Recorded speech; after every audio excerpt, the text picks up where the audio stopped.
Yo, yo, yo, yo, yo. So again, it's the kid, it's the kid, it's the kid, it's the kid, it's the kid, it's the kid, it's the kid, it's the kid. Double H, half to the hope, trying to live, trying to exist, trying to stay alive. Hopefully, everyone is good, everyone is doing well. So, this is the weekly Wednesday evening, Wednesday night movie Q&A. So, this is where you guys can ask me anything to do with films. So, anything to do with films, you can ask me, So again, this is a open hot Q&A. So of course, but if you want to go beyond films, movies, cartoons, so forth. So before I start saying your question, let me just say this. I'm not watching Extraction. Okay? So new Netflix film starring Brick Hemsworth. It may be cool. There may be some great action scenes. I am not watching an action film starring Brick Hemsworth. Sorry, bro. It's not happening. It's simply not happening. So, because for me, what makes a great action film is the star. You can have the best action team, best stunt team, best special effects. I don't want to see Ryan Reynolds in an action movie. I don't want to see Ben Affleck in an action film. I don't want to see Brick Hemsworth in an action film. I simply don't. So, because I watched the trailer and I'm like, okay, like this ain't John Wick. This ain't John Wick, bro. And then this ain't a film that Michael Jai White would say, give me Michael Jai White, give me Seagal, give me Van Damme, give me those dudes. Okay, give me a Keanu Reeves who has put in the work. Brick Hemsworth is just a cheesy, boring, Yawnsville via Boredom Central superstar that Hollywood are trying to shove down our throats. He ain't no Tom Cruise. See, Tom Cruise is the last action star. Tom Cruise is the last movie star who can do anything because he's doing action now. But Tom Cruise is the last movie star. Brick Hemsworth is just some dude they got from Australia who they want to now say, hey man, he's the new star, he's the new big. I watched Thor. Thor was ultimately garbage because you can blame the script and so forth, mainly because Homeboy doesn't know how to act. Okay, he is an average at best actor. So, but that's not what we're here for. We're not here for Brick Hemsworth. We're here for you guys, man. We're here for you guys to, for us to discuss film, the world of movies and so forth, man. So, without further ado, let's see what you guys are saying, man. All right, let's see. Yo, what up? So saying, man.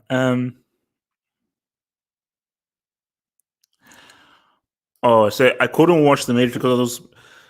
Okay, tell your teachers this. Tell your teachers that your boy HH, because they know who I am. Tell your teachers that your boy HH says that HH has given you homework, and this homework should supersede whatever they give you. There is a priority. There's a pyramid. At the top of the pyramid is Double H's homework, and then afterwards is the homework that you get from your other people. So you have to prioritize this, man. What was I gonna say, man? Hemsworthless. Yes, he is, man. So since this quarantine is going to be long, will you do live watch-alongs of your favorite movies? That's what I plan to do. Because look, it is quite hard to create time and so forth and everything, but what I want to do is that there is a members thing that I can open up on this channel. So for just like one fee, because it's so hard to do the main level, there'll just be like one single member fee, maybe $5 or $6 or $7.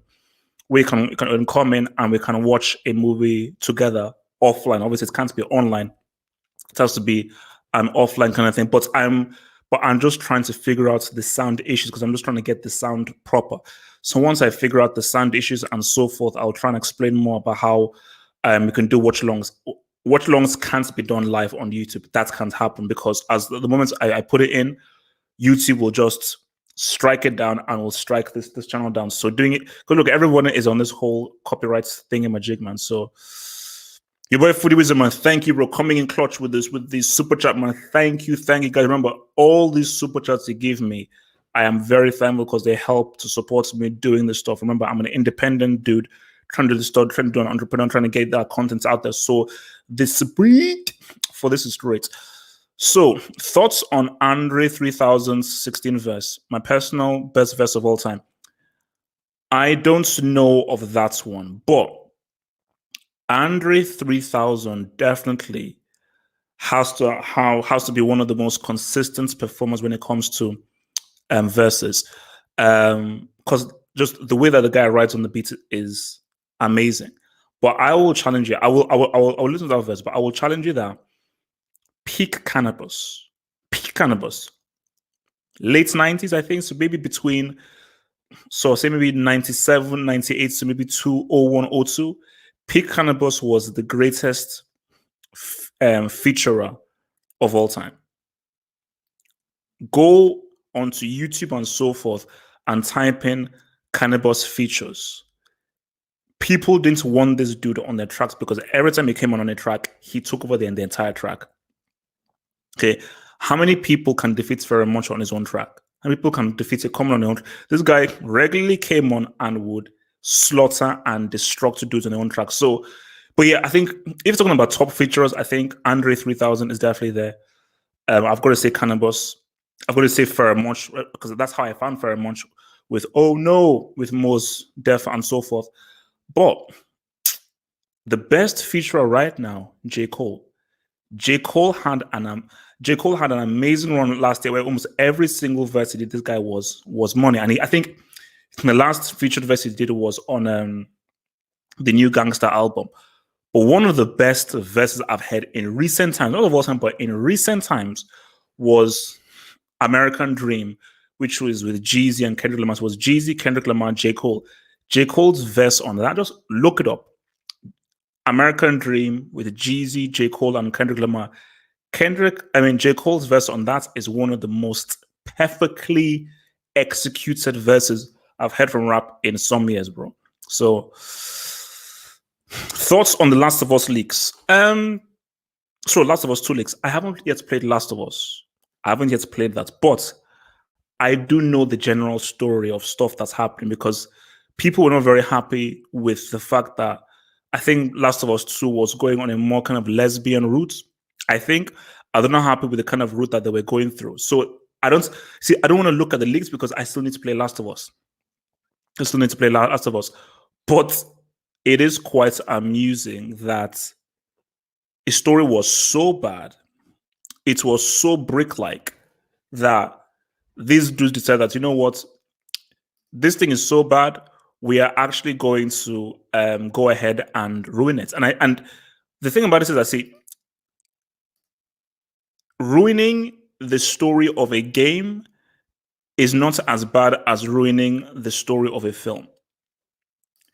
Because when you ruin the story of a film, that's it. There's nothing more. Yeah, when you ruin the story, like that's it. There's nothing more. But when you ruin a story of a video game, you can still play the video game because it's about the experience. As I've always said, Uncharted has a garbage storyline. The storyline for Uncharted is it's garbage. It's a permanent Indiana Jones. The whole point of Uncharted is the gameplay. Nobody plays Uncharted because, oh my gosh, yeah, let's see what Nathan Drake is going to go next. And Nathan Drake, yo, naughty dog, yo. No, Nathan Drake is a brick.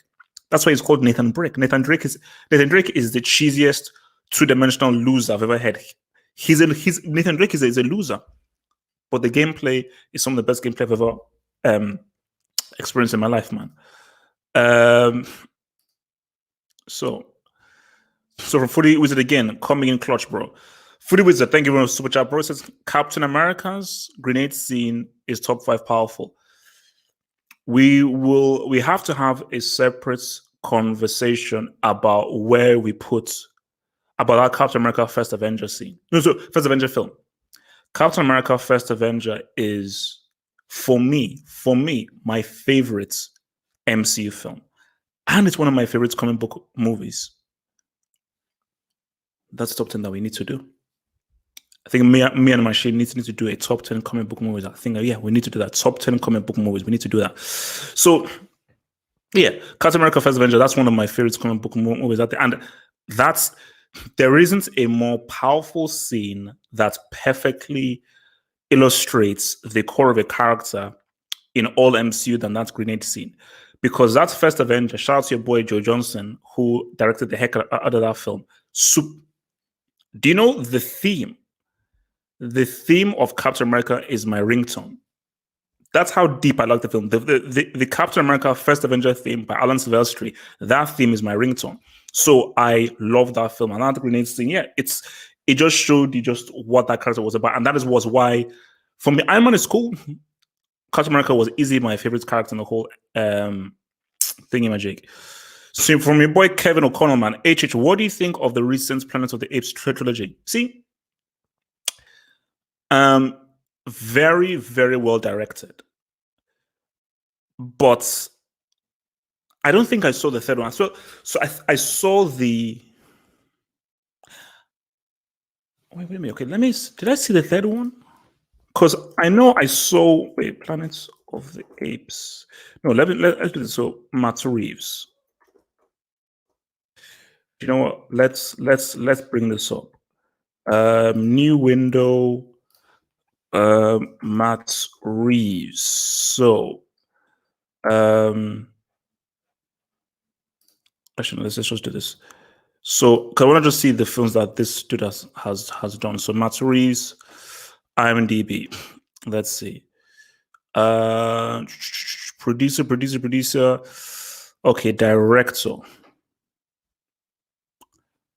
So, I've saw Dawn of the Planet of the Apes. Did I see War of the Planet of the Apes? Woody Harrelson. Yeah, I saw the one that had. This is the one that I didn't see. This is the one that I didn't see. So I haven't seen that. The first one was a bit shaky. The second one was pretty good. I think that's the one with Gary Oldman, Dawn of the Planet of the Apes, with Gary Oldman and that guy from Oz. Yeah, Jason Clarke. Yeah, Kirk Acevedo, who was really good in Oz. So it's hard for me to judge because I still need to see the third one. But I thought it was sometimes a bit cheesy in bits, and I'm like, but I felt that Matt Reeves was definitely the more superior director. That once Matt Reeves came into that trilogy, he definitely elevated it. And even if I've got a lot of issues with Batman, I've already said this before. If I see Batman drive a regular car in his Batman movie and come out in a regular car, I'm leaving the cinema immediately. But my slight excitement of Matt Reeves' Batman film is because visually, that his Planet of the Apes film was damn good. Some of those scenes, just looking at the shots, were amazing, and even Cloverfield as well. It was money. So I'll probably get around to seeing that his third film, man. Wesley, I know I got your email. I will respond to your email. I did get your email. I will respond to your email, Wesley. Don't worry, I will respond to your email. So I think I already said this. The new top Batman movie, I've got mixed feelings, very mixed feelings. I think Matt Reeves is an interesting director. I think he's going to bring some interesting things. Pattinson is an all right actor. If you have the right director, Pattinson could be pretty good. I'm a bit sketchy on the cast, but the thing that worries me the most is that costume looks like a brick. I don't give a damn where that costume looks like a walking brick. And I also, if that dude has a regular car and not a Batmobile, I'm gonna fight. I'm gonna fight someone, man. So, anyway, what do you think of Braveheart? Amazing film, made by a racist. Mel Gibson is a racist and a alcoholic and an anti-Semite. But even if he may be racist and an anti-Semite, that is a quality film with a very powerful ending. Now, people may say, okay, it's a bit too cheesy, and it's sort of like it's basically kind of like simplifies the English and the British and so forth. But in terms of filmmaking, quality filmmaking, he fully deserved to win Best Picture. Like that is the definition of an epic. Now Mel Gibson is not the greatest actor. Like for me, Mel Gibson's strength isn't acting. His strength isn't acting. His strength, he is an amazing director. He has made some of the best films I've ever seen in my life. He's made some of the best films I've ever seen in my life. And Braveheart is definitely one of those films where that film is full on money, man. Best Porch movie. I've only seen one Porch film, and that was one that I think that was the first one with Ethan Hawke and Lena Headey, which I just watched like about a week ago. So I'm not really, I should say, I don't do horror. I'm not really into the whole horror genre thing, and I will probably try and write a full review on that film, like on my movie blog, just so that's getting so because like it was an interesting idea, but the way that it was executed was all over the place. But it could have been a really good film. I feel it could have been a really good film.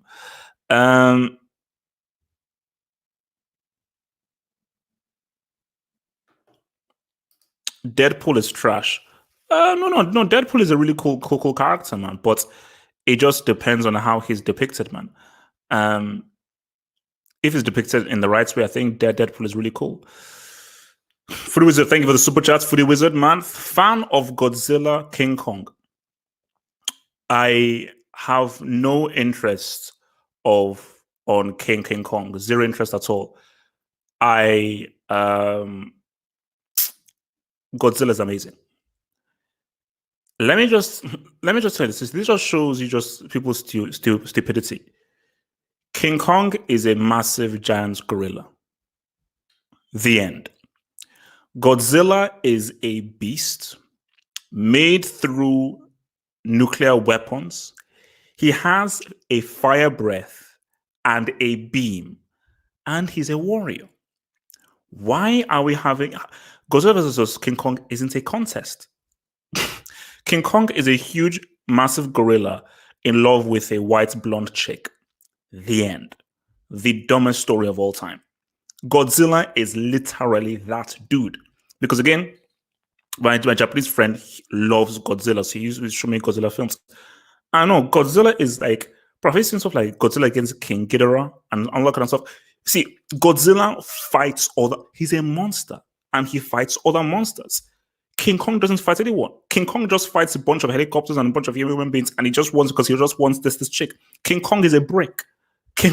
Brick Kong is a flipping brick. No one cares about King Kong. It's dumb. That's why I didn't even want to watch that film. The Godzilla film, though, great effects, great graphics, garbage film. Garbage film, man. Just Bestin, man. Thank you for the super chat, dear sir, Mr. Just Bestin. Your view on Dutch and Arthur in Red Dead Revolver 2 GOAT review. I am currently in the midst. I am probably gonna play some Red Dead tonight. I am very early in the game. I see, this is my thing about these massive games. I will take my time. I will not be rushed, because with these games, same thing I did with Skyrim, same thing I did with Red Dead Redemption 1, same thing I did with the Mass Effect games. I will take my time. I'm going to do everything. I'm going to try and investigate everything. I'm going to try all. I think at one point, I found like a swamp with alligators. I was like, what the hell? How did I find a swamp with alligators? I think at one point I found one guy like sort of like bleeding, and actually carried him over to like a medic. So that's what I want to do. Same thing. Whenever I play GTA, I take my time. But from what I've seen, Alpha seems. I think the graphics are off the chain. The Alpha off the chain. I don't think I've got a handle of the Alpha character yet, but the Dutch character does seem pretty interesting and pretty cool. But what I like about it is that it feels very realistic, and just how realistic they've made. Even the game is fully realistic, but how realistic they've made the games, I think, is amazing, man. So, so say, is there anything Q&A or movie questions only, AJ? Bro, I say movie questions primarily, but if there's any other general question you want to ask, feel free. I mean, guys, look, I I'm not a man of rules, man. I'm not. I just put up that title there just for a laugh. We're not here about rules. Oh my gosh! If you ask a non-movie things like that, boom.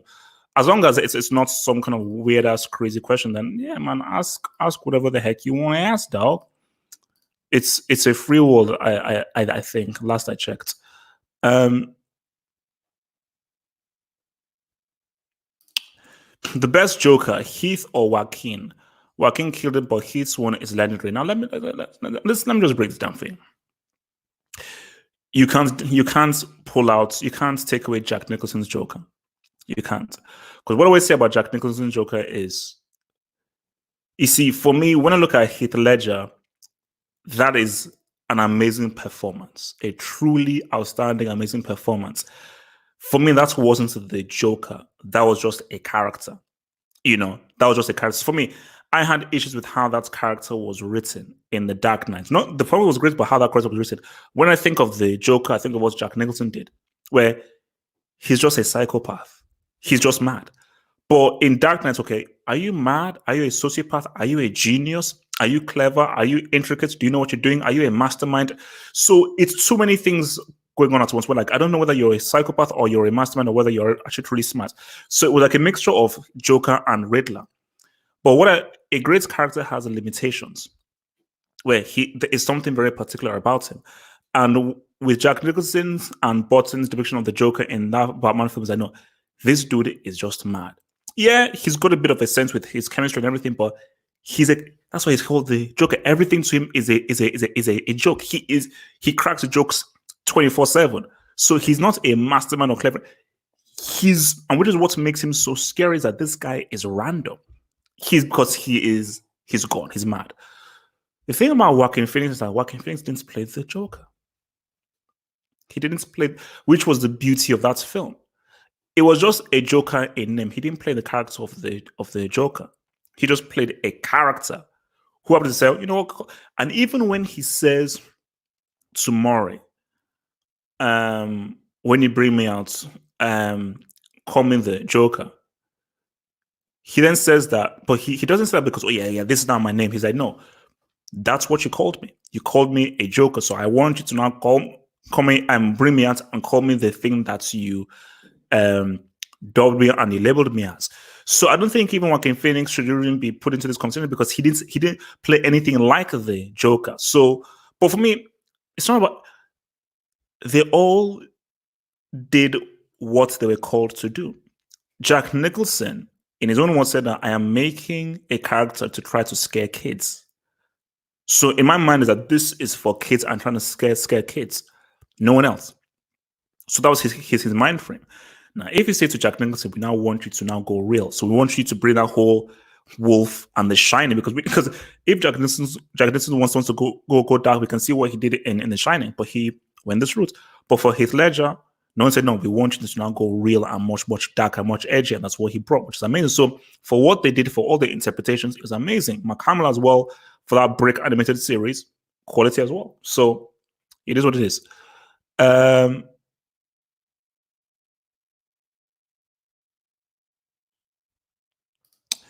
Celebrity crush, Gal Gadot. Oh wow.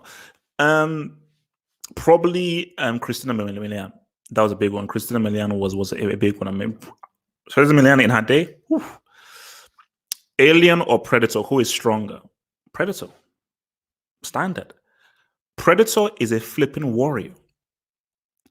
Predator is a flipping warrior. Like Alien is just this alien thing that's coming from the, but the Predator is a cold-blooded warrior. So again, AVP sounds cool. Predator would beat the living. Put it this way: in the Alien films, who did the alien kill? Space explorers. In Predator, who did the Predator kill? These were some of the best soldiers ever. Like Dutch's team in Predator, this was the crew. And the Predator, remember that Predator was a teenager who was sent to Earth just for training. So this wasn't even an adult Predator, which is why the film Predators is stupid. That should this is what one teenage predator can do. One teenage predator pretty much almost took out 5 or 6 of the top highest ranking soldiers ever.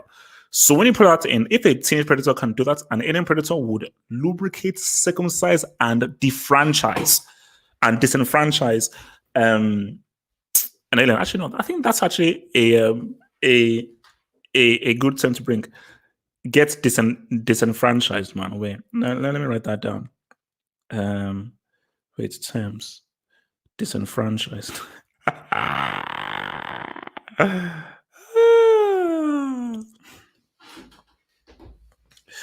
All right.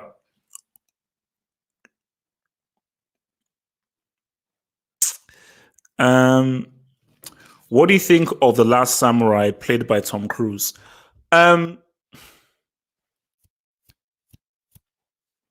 Superb film, almost a classic up until the end. I don't want to ruin it for everyone, but Tom Cruise again was amazing. Ken Watanabe was amazing. Very well directed by Ed Zwick. Superb, amazing soundtrack by Hans Zimmer. Superb, amazing story. The ending just negated everything that went through, and people who've seen the film will know what I'm talking about. If the film ended a certain way, that what we are talking a classic. If the film ended a certain way, it's a modern day classic. Yes, I have seen Get Out. Really good film. I watched it with my friend in the cinema, and it was quite an experience. It was quite an experience watching it in the cinema, man. Very, very well written. Very clever story. Very clever story.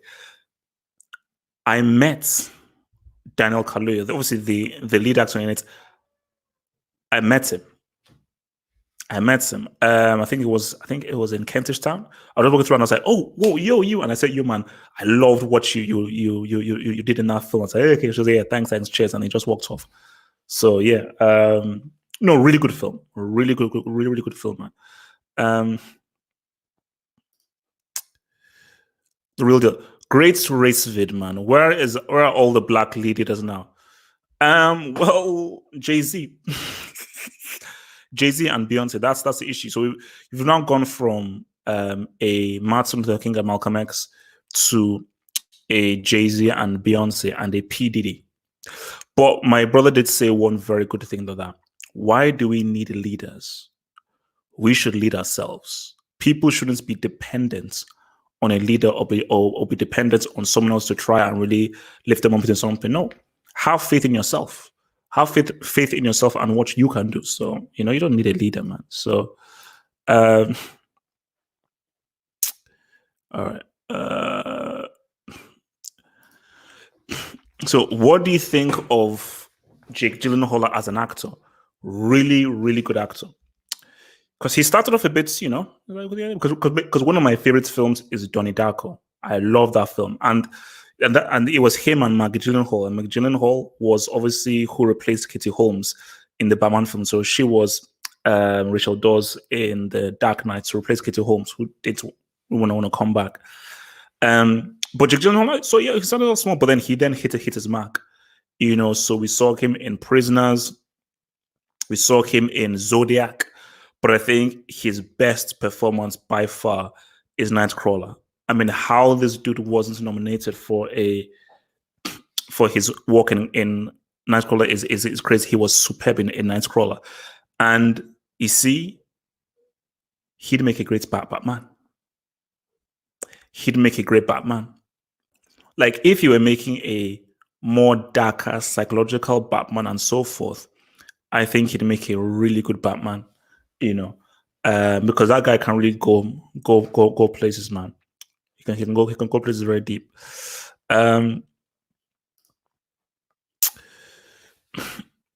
Most thoughts on Wolf of Wall Street, if you have watched it. Of course, bro, there are very few films that I haven't watched. Now, unless you go to the 50s or 60s, there are very few films I've not watched. So Wolf of Wall Street, man, I think, what this showed was how amazing a director Scorsese is. Now, it's not my favorite film. I didn't love it as much as everyone else did, but just as a film lover, and an appreciator of film. I was like, because what that showed was this older dude, Scorsese, who's been making films since the 70s, can make a film that is so contemporary and can resonate with young people because it was him having fun, you know. And again, it's a crazy story. It's based on a true story. But what you always have to admire is that film is, I believe that film is over 2.5 hours. It's over 2.5 hours. There are no CGI, there are no special effects. So this is just story. So this is superb editing because his editor is Thelma Schoonmaker, who has been making films with since like Main Streets, I believe, or Taxi Driver. Um, and again, I'm not the biggest DiCaprio fan, but you've got to give a shout out to DiCaprio of how he carried that film because a lot of that film, very few scenes are without DiCaprio in it. So if we are following you for this long, you do have to have a level of charisma and be able to command the screen to a point. And he did that pretty well because there's some crazy weird scenes, But yeah, just how Scorsese was able to see, like with Gangs of New York, which was about almost as long, I think that just went off the rails. But I think this was much more focused and much tighter. So what was most impressive was how long the film was, but how concise he made it, man. Naruto manga. I am on volume 4. So I think each of these booklets have 3 volumes in one. So I've done the first 3 volumes. So I'm on the second book, which has volumes 4, 5, and 6. So I'm yet to begin. So I'm about to begin volume 4. I mean, it's real fun. I admit it is real fun. I've really enjoyed it, man. I've really enjoyed it because I think, because it's just that sometimes anime can be quite hard to follow, especially when they go into the whole introspective thing. But I don't know, just with reading the manga, the way that the story is done and the way that they put forth the story, I'm like, oh wow, it grabs me a lot more. And you just view characters differently when you're reading them and how your imagination views them than when they are sort of like shown in anime form. Thoughts on the Baby Boy movie? If this is Baby Boy with Tyrese, directed by John Singleton, with what's his face? Oh gosh, Snoop Dogg. Good film. Pretty good film. And I think who else was in it? I think Cuba Gooding Jr.'s brother is in it as well. Young brothers in it. Yeah, pretty crazy film because especially when they go into showing Tyrese like as a baby and how young black men are still like babies and young. So it was definitely a film working on many levels, because before I watched it, I just thought it's just like a very like cool kind of menace to society kind of film. When you watch, you're like, oh wow, it's actually it's working on many deep levels. And I've forgotten the name of this dude. He's in the Mission Impossible films, and he's also in Pulp Fiction. Like he was good, because he played like sort of like a bully kind of character in the film. All right, let's see what else you guys saying, man. Hot Fuzz. You see, again, this is one of those things where it's almost similar to Wes Anderson. I am not a fan of this dude's films. What is his name? Edgar Wright. So this was obviously Edgar Wright, Simon Pegg, and Nick Wright, I think. But you can tell that even if I don't get all the jokes or all the comedy, I still appreciate the artistry of the film and the imagination and the inventiveness. Like the comedic situations are very inventive, and the way that they're able just to coin some situations and some scenarios is just really good. So no. Hot Fuzz was cool, and I think even Dawn of the Dead was pretty cool as well. But I think it's very English comedy, and it's one of those things of like you either get it or you don't. If you don't get it, you can seem a bit lost. But if you get it, you're like, oh wow, man, this is it's definitely money, man. It's definitely money.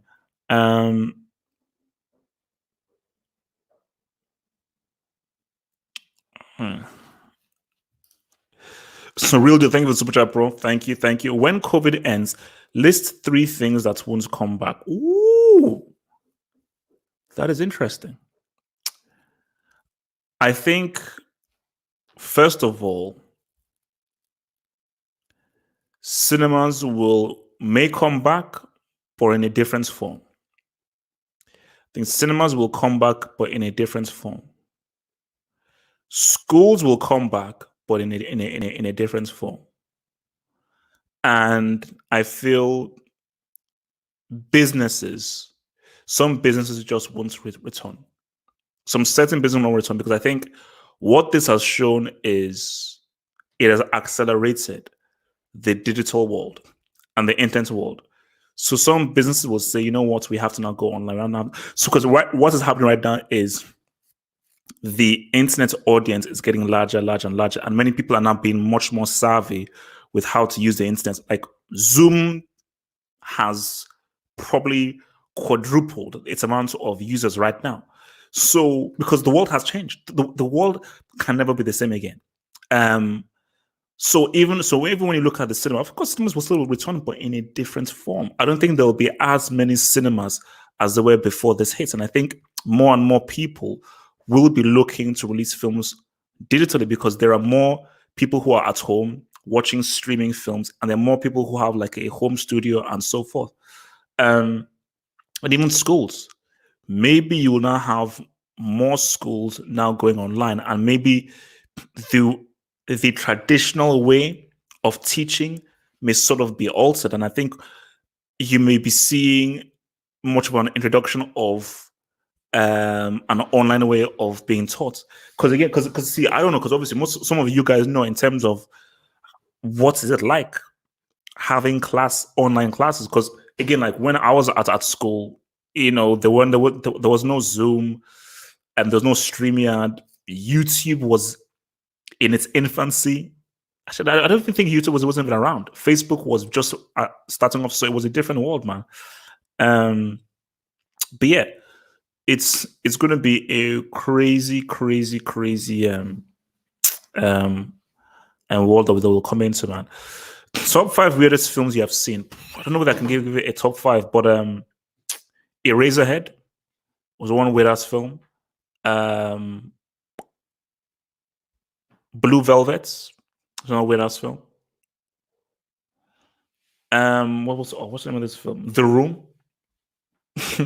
Again, that is a super weird film. Even if I still like the film, The Fountain is still a very weird-ass film. And Mother. I think Mother and The Fountain, those two, they're weird, but I like them, but they're weird. And pretty much almost any Wes Anderson film is weird to me. Like I think he's a really good director and everything, but his films are really super weird, man.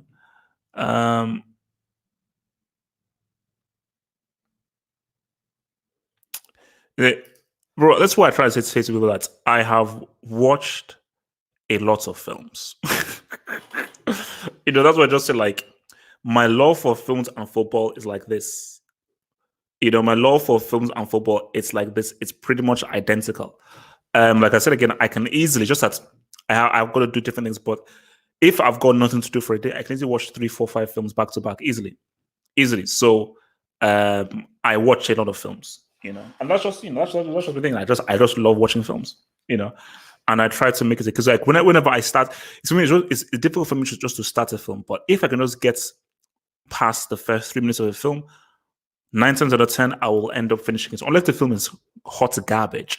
But more times than not, if I can just the difficulty is starting the film. If I can start the film, I'm just into like because I'm looking at so many different things. I'm looking at the directing, I'm looking at the acting, I'm looking at the acting choices, I'm looking at the storyline, I'm looking at the script, how it goes from scene to scene, how the story progresses. So in my mind, okay, well, why did they do that? Why did they not do that? Okay, that's interesting how they did that because I've acted, because I've directed films, I'm looking at it at a much more deeper kind of level, man.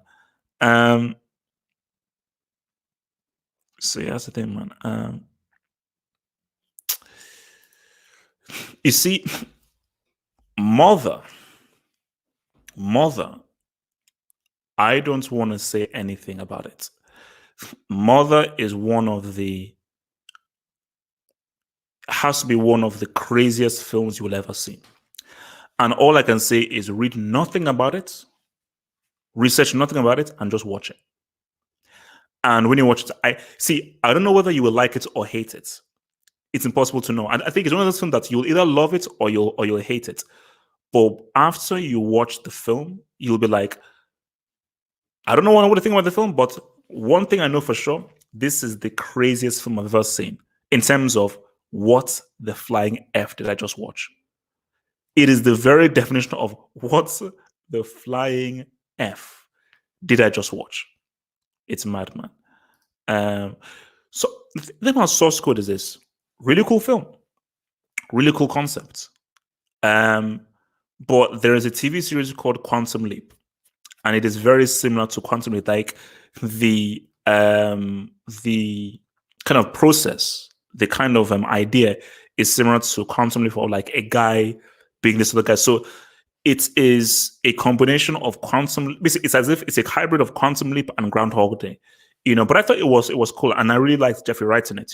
I thought Jeffrey Wright was really good in this. But yeah, it was because again, I like high concept films that are just this really cool idea, and they're just focusing on this particular idea of the film. So yeah, no, Source Code was cool, bro. Source Code was cool.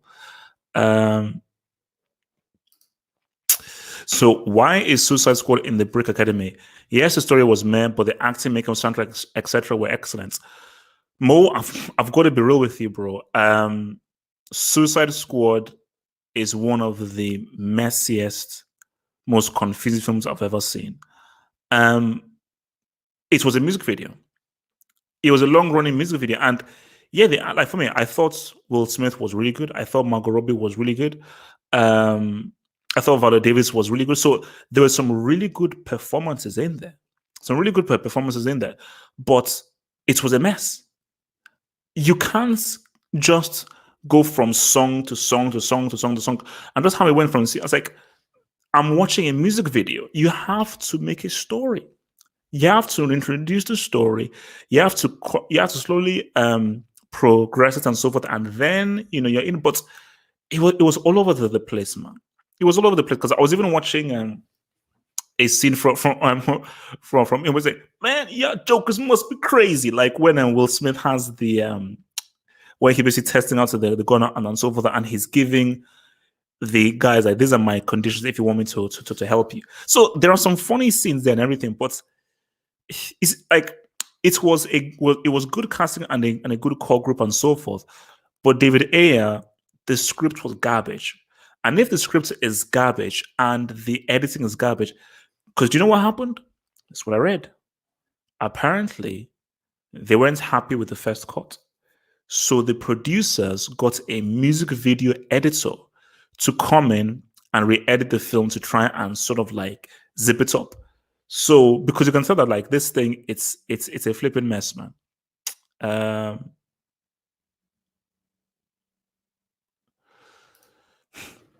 So from Real Deal says that oh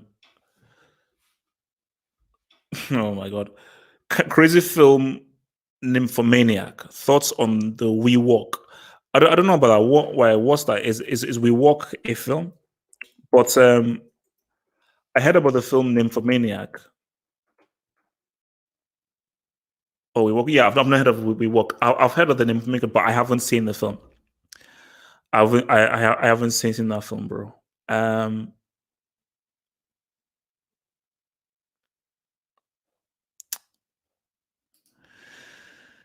What's your favorite genre? My favorite genre,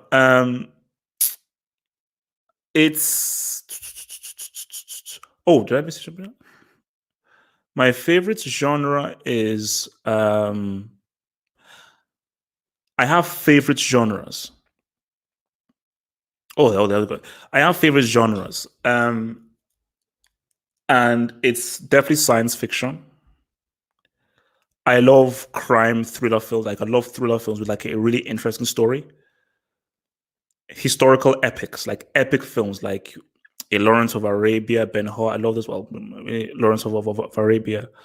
Yes, I think those. If I just say my favorites, oh my gosh, let me see: action, sci-fi, comedy. See, actually, no. Action, sci-fi. Um, so action, sci-fi, and epics, like historical epics, like based on a true story. Because I feel like I won't. These are genres of films where like I would go out and watch. I'm not going to go out and watch a comedy until I know what the comedy is about. Because I don't like all comedy films. Because very certain films make me laugh. No, not all films make me laugh. Only very certain films make me laugh. Um. So yeah, but the films where I'm okay, you know what? I will go out and actively go out and watch these films are plot heavy thriller films, sci-fi, and action. You know, and again, my favorite hybrid is sci-fi action. So The Matrix, Minority Reports, all that stuff. Total Recall. Those are my Equilibrium. Equilibrium is a damn good film. So yeah. No, total. How many of you guys have seen Total Recall with Arnold Schwarzenegger, man? So from Brian K002, thank you for the super chat. HH, WWE is class A, no characters these days. You know what? I think I'm going to make this a topic for maybe tomorrow's show, which is the decline of the WWF. I don't call it WWE. World Wildlife Fund gets stuffed. Why didn't you sue before? I'm not calling it WWE. I grew up calling it WWF. I'm going to call it the flipping WWF. I mean, we'll get into it more tomorrow, but the issue is times change. Society breeds art. The 80s and the 90s was a very particular time. So the society bred a Macho Man, a Hulk Hogan, an Undertaker. Society bred a Rock, Stone Cold Steve Austin, and a Mankind. You know, like the last great era of WWF was the Attitude Era. So when you look at now where you have a John Cena, a Randy Orton, that's what it is, because no one is interested. And what's made wrestling amazing were the characters. These guys had amazing characters. So without those amazing characters, you're not going to have the truth. Because obviously the match that the excitement are there, the storylines are still there. But without the characters bringing their thing to the table, they can't do it. Because the people, could people say, okay, oh well, it's fake, so did you really win the belt? But no, you can't win the belt. You winning the belt is how good of a hero are you? How good of a villain are you? So if you're an amazing hero, an amazing villain that really brings out a reaction from the crowd, they have to give you the belt, because Vince McMahon gives the belt to who do the crowd resonate with. Because sometimes it makes for a great story to give the belt to a villain, which is why I remember when Ravishing Rick Rude won the belt one time. Remember the time when Ric Flair was the villain, when he used to win the belt, when Macho Man won the belt. So, but right now, you just don't have interesting characters. You know, you just don't. You know, gone are the heydays, man. Oh God. Do you rate Elvis Presley? No. I don't want to be too harsh. I really don't want to be too harsh, man.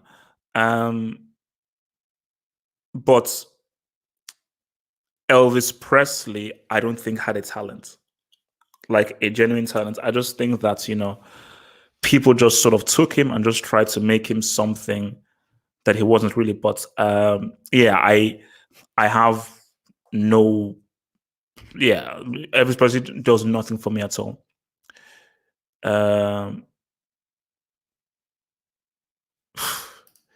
I don't want to reveal my age. I don't want to reveal my age, but I was very, very aware during the days of Hulk Hogan, Ultimate Warrior, Macho Man, and Jake the Snake. That's all I'll say, you know. But I was very, very aware when those things were happening, man. Just thoughts on DCEU. It's garbage.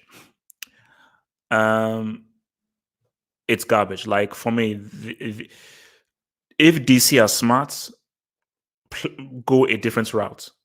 Basically, DC should take the Nintendo tactics. What did Nintendo do? Nintendo was like, we can't compete with Xbox and PlayStation of graphics, so we're going to just give you a whole different gaming experience. Hence the Wii, and the Wii beat the living crap out of those consoles. Because when the Wii came out, I've never seen a console so like that. Because Nintendo just said, we're just going to compete with them on a whole different level. So if DC are smart, we'll say, no, screw this whole expanded universe stuff. That's what those Marvel guys are doing. What we're going to do is we're going to carry on what we did with the Joker. We're going to get the best directors, the best actors and best writers to do one-shot stories. How amazing would a one-shot in and of itself Dark Knight Returns film be? Directed by David Fincher, written by Frank Darabont, starring Josh Brolin. How amazing would that be? And that's just there's no sequel. It's not connected. It's just Dark Knight Returns, telling the story of a much older Batman, and that's it. Has a beginning, has a middle, has an end. It's done. It's out there, And if you make it good enough, it could maybe say something, man. Thoughts on the Rocky franchise? So Rocky 1 is the best, greatest sports movie of all time. Rocky 2 is a really good sequel. Rocky 2 is a very underrated sequel. Rocky 3 and Rocky 4, I don't call them... See, Rocky 1 and Rocky 2 are quality films. Rocky 3 and Rocky 4, this is now when Sly was a superhero. But I appreciate Rocky 3 and Rocky 4 because they now became like a franchise. So they are cool in and of itself. And Rocky 4 I think Rocky 4 is the most financially successful Rocky film. Rocky 5 wasn't very good. Rocky 6 was a pretty good film. Not as good as the other ones, but it was a pretty good film. And I thought Creed was a stroke of genius. I think what Ryan Coogler did with Creed to revitalize the franchise and hone in on a character and take it in a different direction that can appeal to a younger crowd, I thought that was a stroke of genius. So, and yeah, Creed 2 was cool. Wasn't as good as Creed 1, but yeah, Creed 2 was cool. But yeah, I thought, so basically, if I was to rank them in terms of quality of film, I would say Rocky 1, Rocky 2, Creed, Rocky 4, Rocky 6, Rocky 3. Actually, don't know. Maybe Rocky 4, Rocky 3, Rocky 6, and there you go. So,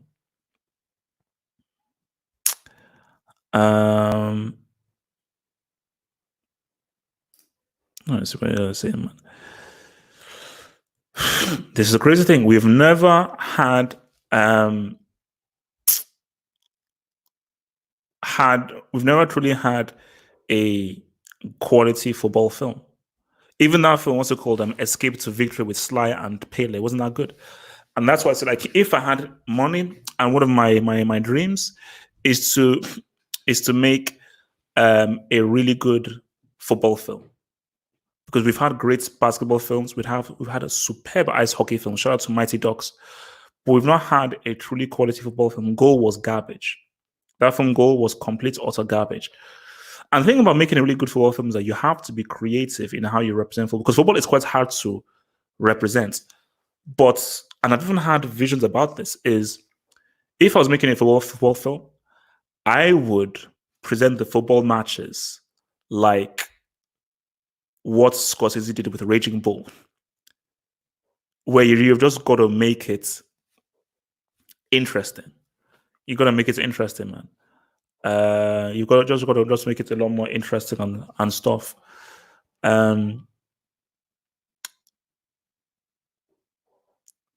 beyond. That's what I was saying.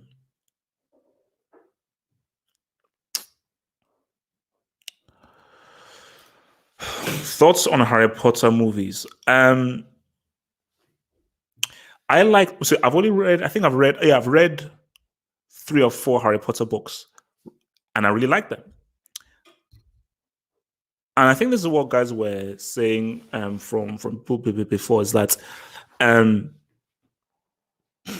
when you read a book, you imagine the characters a certain way. And the way I imagine the characters in the Harry Potter books aren't how they are in the film. Like, for me, Harry acts nothing like how Daniel Radcliffe acts. Hermione is completely different from how that girl acts. I think Weasley was quite similar, but yeah, like the way I viewed, and those, it hinges on those characters. It hinges on them because it's about them and how they live in this wizardry school. So once, because I saw the first one with my sister, and I was like, nah, this ain't it, man. This ain't, like, this kid is it's not it, And I just think that the books go into much more detail, and they leave out they leave out a lot of stuff, um, and from those things, man. Um, yo, we'll be doing that very soon, man. Because yeah, I want to bring him on to really promote his comic book. So yeah, we're gonna have a good old machine thing, have his thoughts on his comic book. Trying to give that some good promociones. Um, is Stanley Kubrick overrated? Overrated person, I think he is. He's overrated. Now, this is what I always say whenever I say about overrated. All because you are overrated doesn't mean you're crap. It means you're not as good as people think you are. Stanley Kubrick might be the best cinematographer of all time. In terms of, if you to freeze an image visually, how he captures a scene is incredible. Absolutely incredible. I'd say he's probably the best cinematographer of all time. But in terms of telling a story, because as a director, your thing isn't only visual. As a director, your job is visuals, tell a story, working with actors. You have to get a good performance from your actor.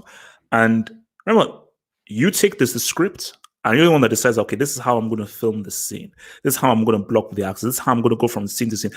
I'm going to take out this part of the script. I'm going to put this in. So the director is the overseer of everything. He directs the script. He directs the actor. That's what they say, that the director's side chick are actors, production designers, screenplays people, and everything, because everybody answers to homeboy. So that's the thing, man.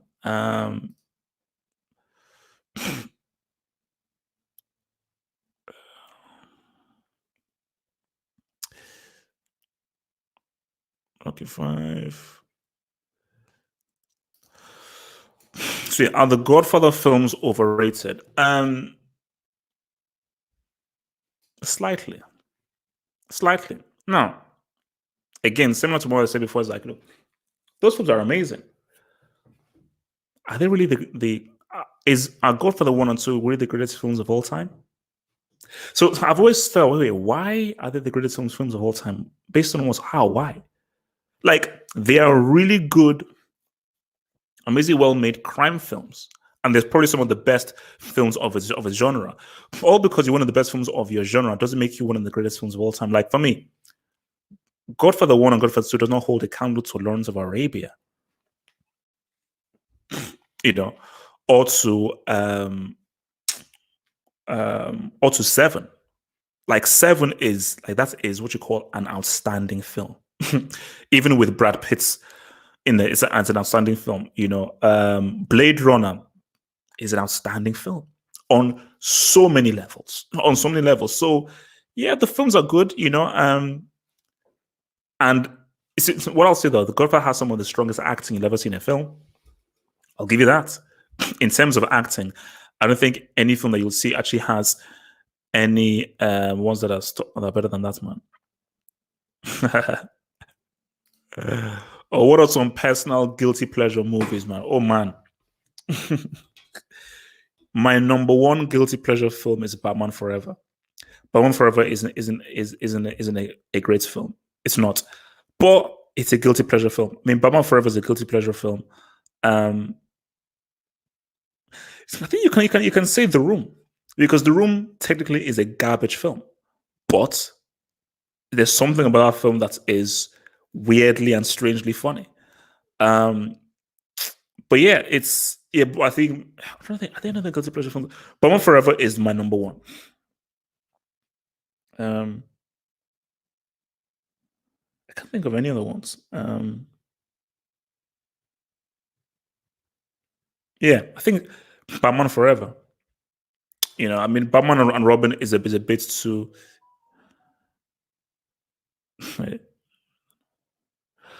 Listen to it say, who actually creates and develops the story, director or writer? It's the director. So what happens is this. So if the first thing about a film getting made is the script. So the writer will write the script. The writer will then say, boom, and normally, okay, we're not really a first draft, second, maybe this may second, third. or a third draft, because the writer has to, go through mistakes and so forth. So the writer will now submit the script to the director. The director looks through the script and be like, "Good, this is good. I want you to embellish this character. This scene doesn't work. Take this scene out." So the director will go through the script and make notes as to how he wants the writer to change it. He'll then give it to the writer, and the writer will be like, "All right." Now the writer may now say, "Well, I'm not sure about these changes here." So the writer and the director will maybe have a discussion about some things and trying to reach a middle ground. So it is developed by the director with a little bit of help from the writer, but then at the end of the day, the director is God with a small g, is God on a film set, because it is the director that says, no, this is the final word comes from the director, not the writer. So the writer is there to service the director. So the director, so Ridley Scott will say, so let's say if it's a Tarantino or so forth, that this is what I want from this script. I want you to change this part of the script. I want you to do this part of the script, and it is the writer's job to change whatever the director wants. That is what they're paid to do. And if the writer doesn't do that, then the production has to be like, "All right, if you don't want to change any of the stuff, here's your money," and so forth for the work you've done. They'll then take the script to another writer who will then do the changes that the director wants. So that's why in some films you'll see that they're like 3 or 4 writers. That's because probably the first name you see is the guy who did the first few drafts, who maybe came up with the idea. Then the other guys will do the rewrites. So that's how it works. But the final say comes from the director, because the director who is taking the script and turning that into what you see on the big screens. Hopefully that explains that for you, man. Ooh. Favorite Wesley Snipes movie.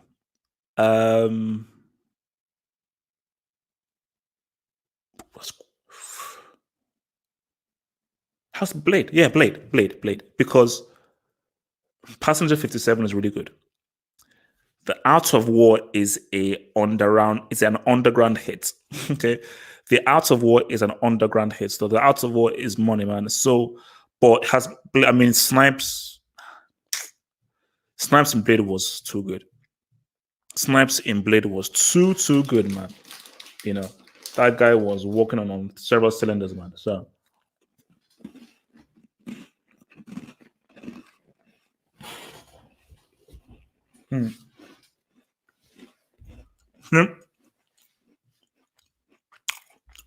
like what they did to Snipes on Blade 2 and Blade 3, unforgivable. Unfreaking forgivable how they screwed him over, man. Yeah. So unforgivable, man.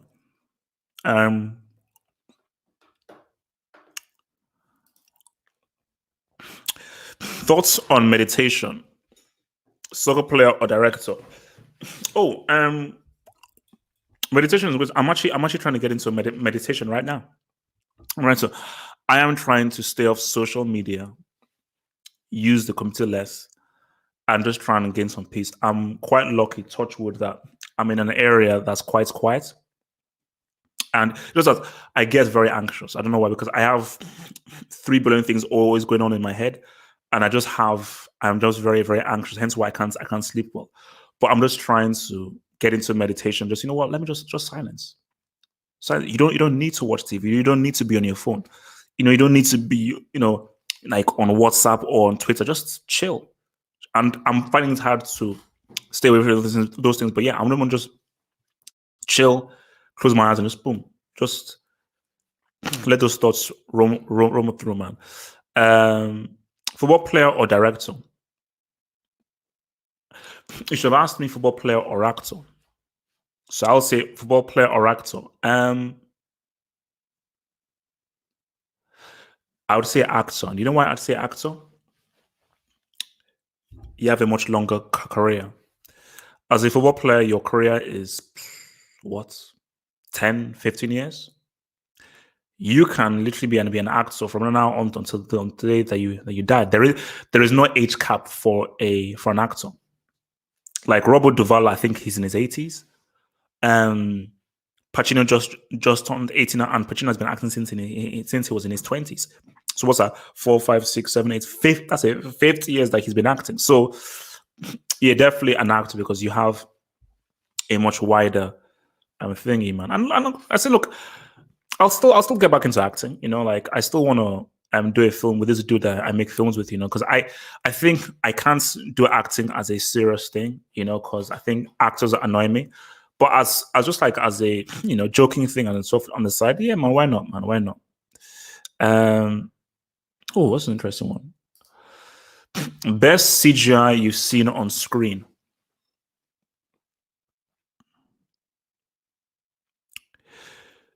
This is annoying because these films are garbage. Those Bayformers films are flipping garbage, bro.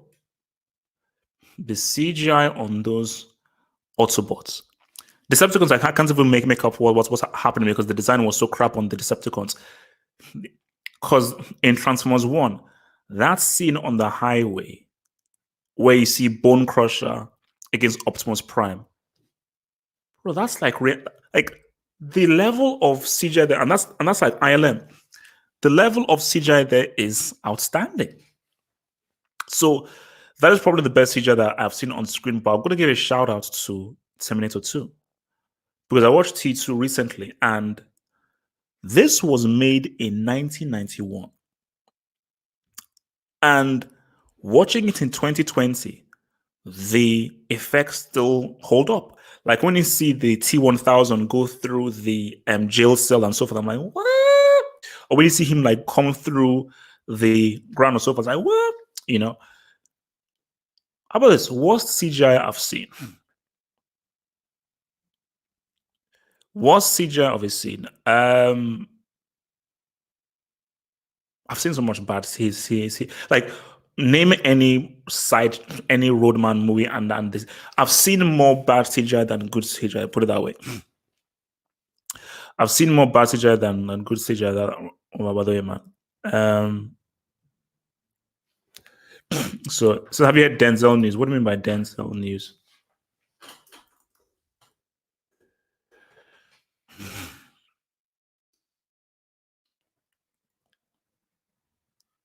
Oh,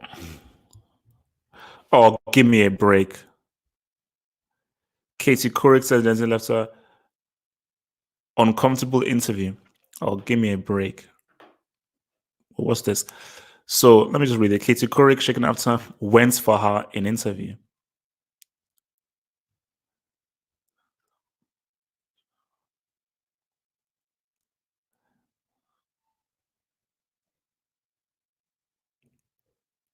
Oh, jumped to her.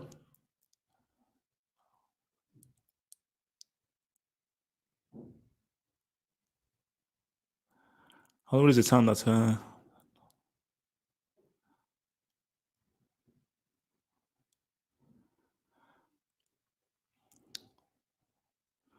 Oh wow, trend not. No. Oh wow, this is interesting. I'll probably read about that afterwards, man. But who knows? Who knows what it is, man? Who knows what it is?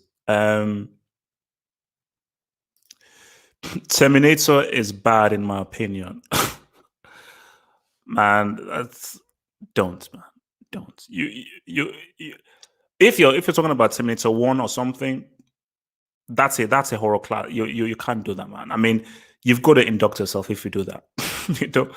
You've got to induct yourself if you do that, man. Come on, you can't call that bad, man. Terminator is a classic for what it was about. Thoughts on No Country for Old Men?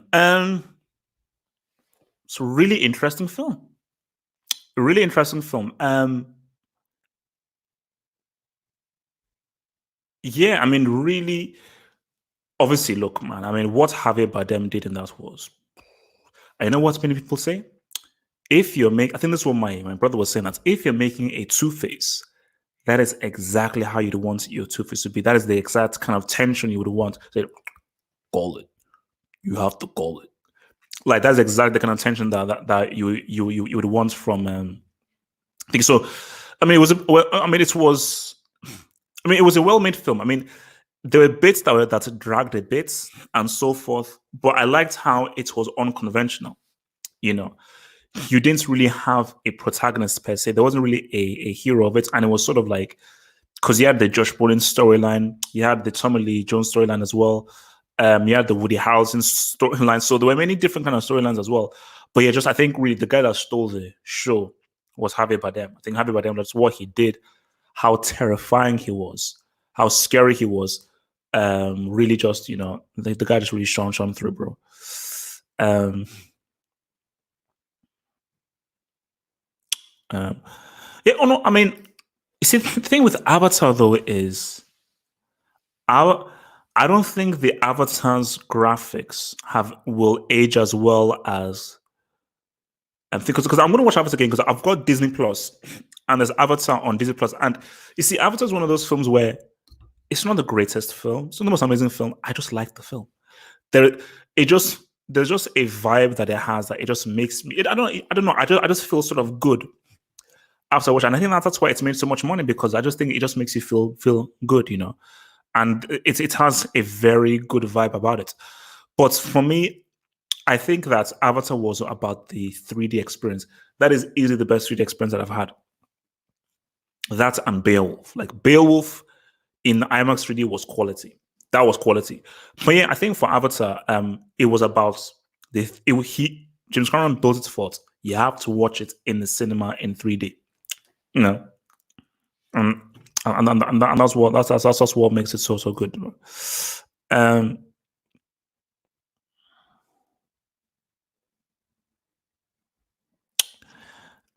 see. Oh, you never explained why you hate Titanic. Um, the reason why I have an issue with DiCaprio is because of Titanic. So it may be a bit unfair and everything. I despised DiCaprio in Titanic. You see, for me, I'm not a fan of romantic films. I like romantic comedies, like old school romantic comedies. I like those, but straight up sappy romantic films, I hate that stuff. So me and my friend, remember we watched Titanic when it came out in the cinema in '97. This was when I was living in Geneva. So it was told us we were watching the film. I was like, okay, wow, like this DiCaprio guy is cheesy, is stupid. The woman is more of a man than he is. I was like, man, screw this dude. You know, I don't know what was said for the last 20 minutes of that film. You know why? There were three teenage girls sitting in front of us who were sniffling and crying all the way through for the last 20 minutes. And I was like, okay, it is. So it is what it is. This is just a film. It's it's a chick. It's an expensively made chick flick. It's a chick, and look, it's just fun and so forth. But what I'll say though is, bro, when that guy, the way he did the ship sinking, that was terrible. Because again, for me, me and water don't mess around, man. So when did that keep sinking, I was like, whoa, man. Um,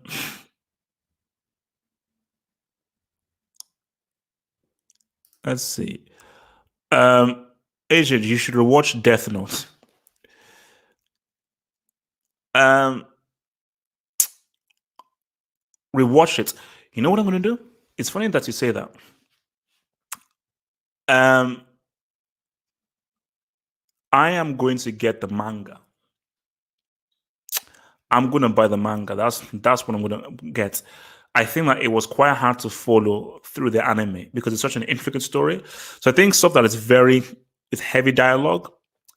I think the manga is better. So I am actually let me see. Do they actually have the manga on Amazon? Let me just check this real quick. Let me check this real quick.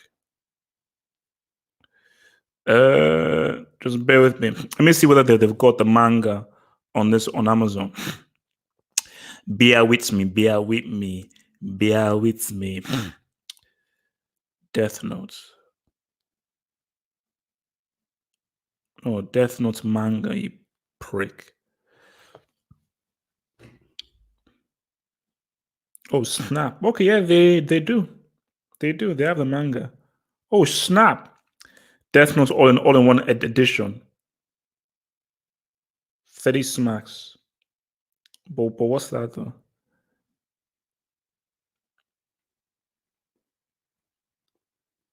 Oh wow,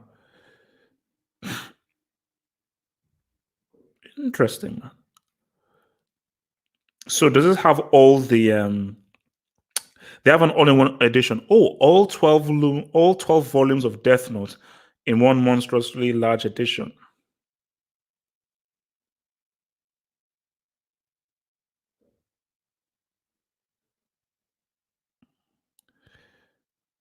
All in one edition.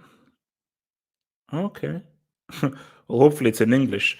Oh, that's interesting. I might do that. Yeah, I might do that. You know, well, this is the time in which we should really be trying to get some reading done. So yeah, I'll give that a that. I'll give that a that.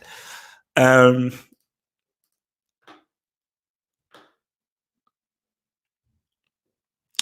all right. You see this. See now, I don't want to make this claim right now. I don't want to make this claim right now because I'm still getting into anime. By the way, I'm watching Berserk.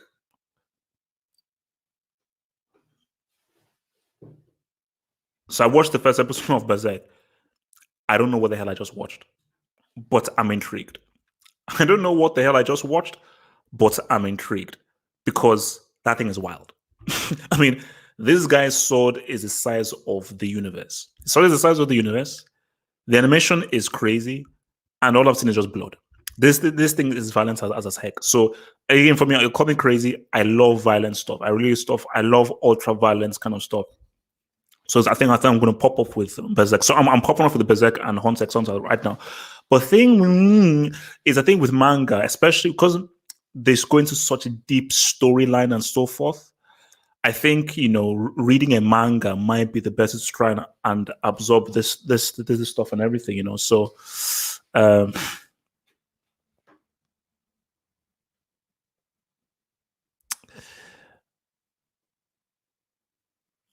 oh no, look, I said no.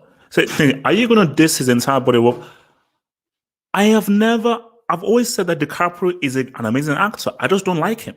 I just think, yeah, just because he has a face that I can't take seriously. So he is a quality actor. Like if you look at what's eating Gilbert Grape, he smacked around Johnny Depp. He beat Johnny Depp up in that film, acting wise. Just that he looks he looks like a kid. So when you watch something like The Departed, where he's supposed to be like a very tough, edgy dude. I'm like, look at this dude, man. You can't take this guy. This guy looks like a kid, So he just has a very scrawny face, And see, the issue I have with DiCaprio is he tries a bit too hard to be serious, you know. Uh, so they have a bit too hard to be serious, man. Um, and I think you don't have to try that hard to be serious. That's the thing. You really don't have to try that hard to be serious. All you need to do is just be yourself, Be yourself, be yourself. Uh,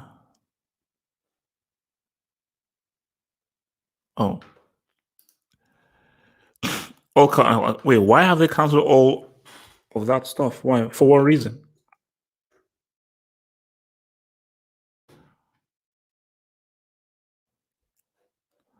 Trolls. Okay, so let's see. So the owner of Odeon Cinemas has banned all Universal. All right, let's pop this off, man.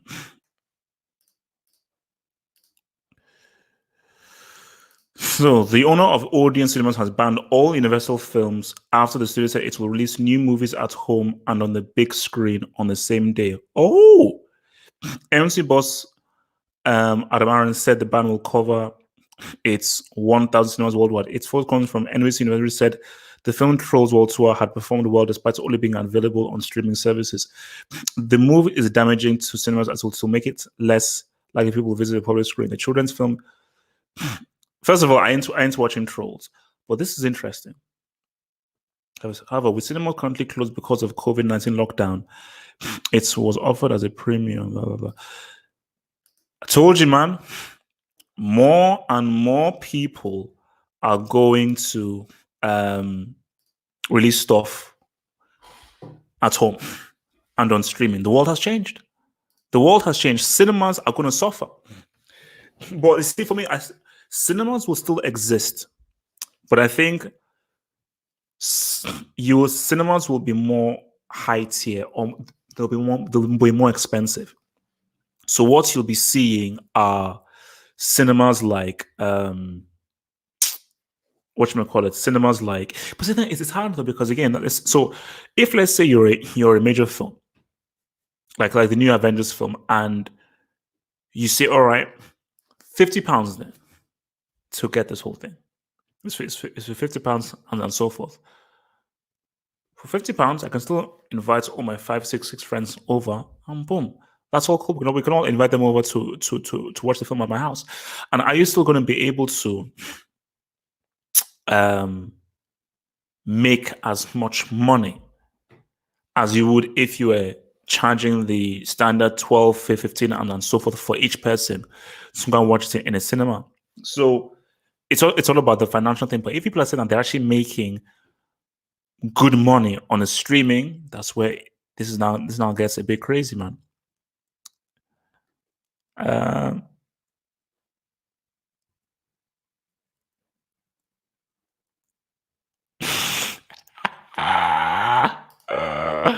look, I love no. You have to be fair here.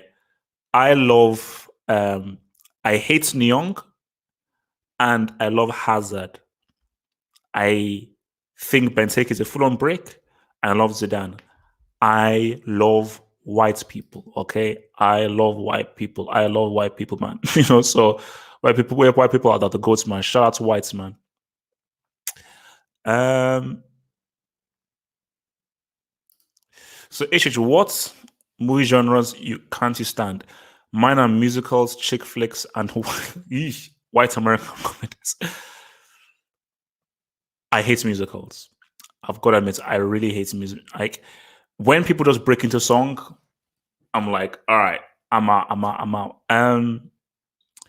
I hate what Scary Movie started. See, Scary Movie was amazing.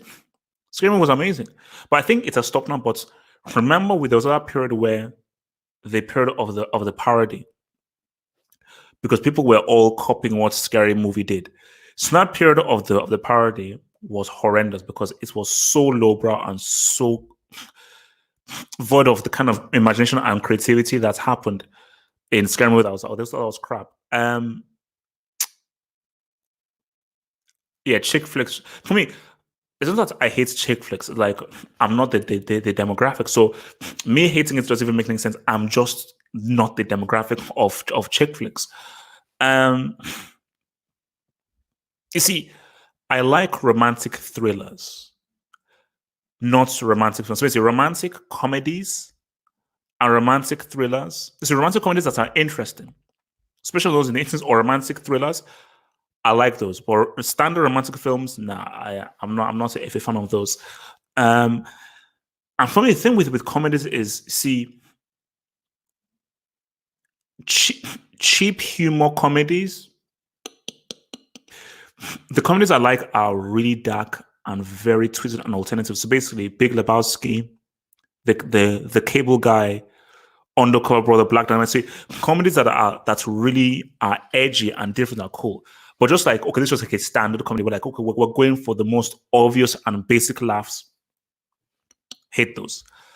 I I hate this. But if I had to pick one, man, um, bro, no. It's between musicals and comedies, like standard comedies. Those are the ones that I like. I'm like, yeah, nah, man. It's just, I'm cool, man. Um,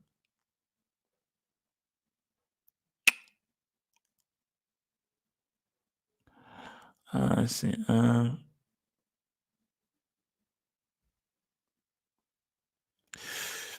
Well, you see, well, this guy's cinema popcorn. Do you know what I do? This just shows you how cheap I am. I learned this in business school. So we learned in business that the biggest markup price for anything is popcorn. You know that popcorn that's is $5 or £3. It's about 20p to make. It's corn and sugar or corn and salt.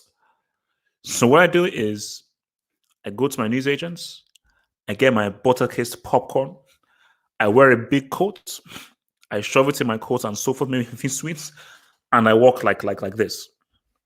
Get my ticket, I'm like, there's my ticket. And then I just walk like this. And I sit down and I have my £1 or my $1 popcorn, anything out.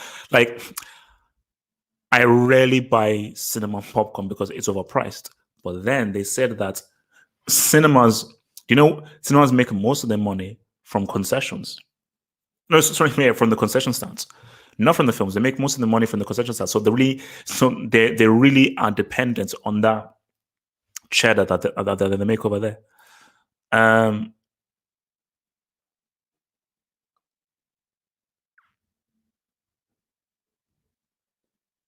that's a cool one.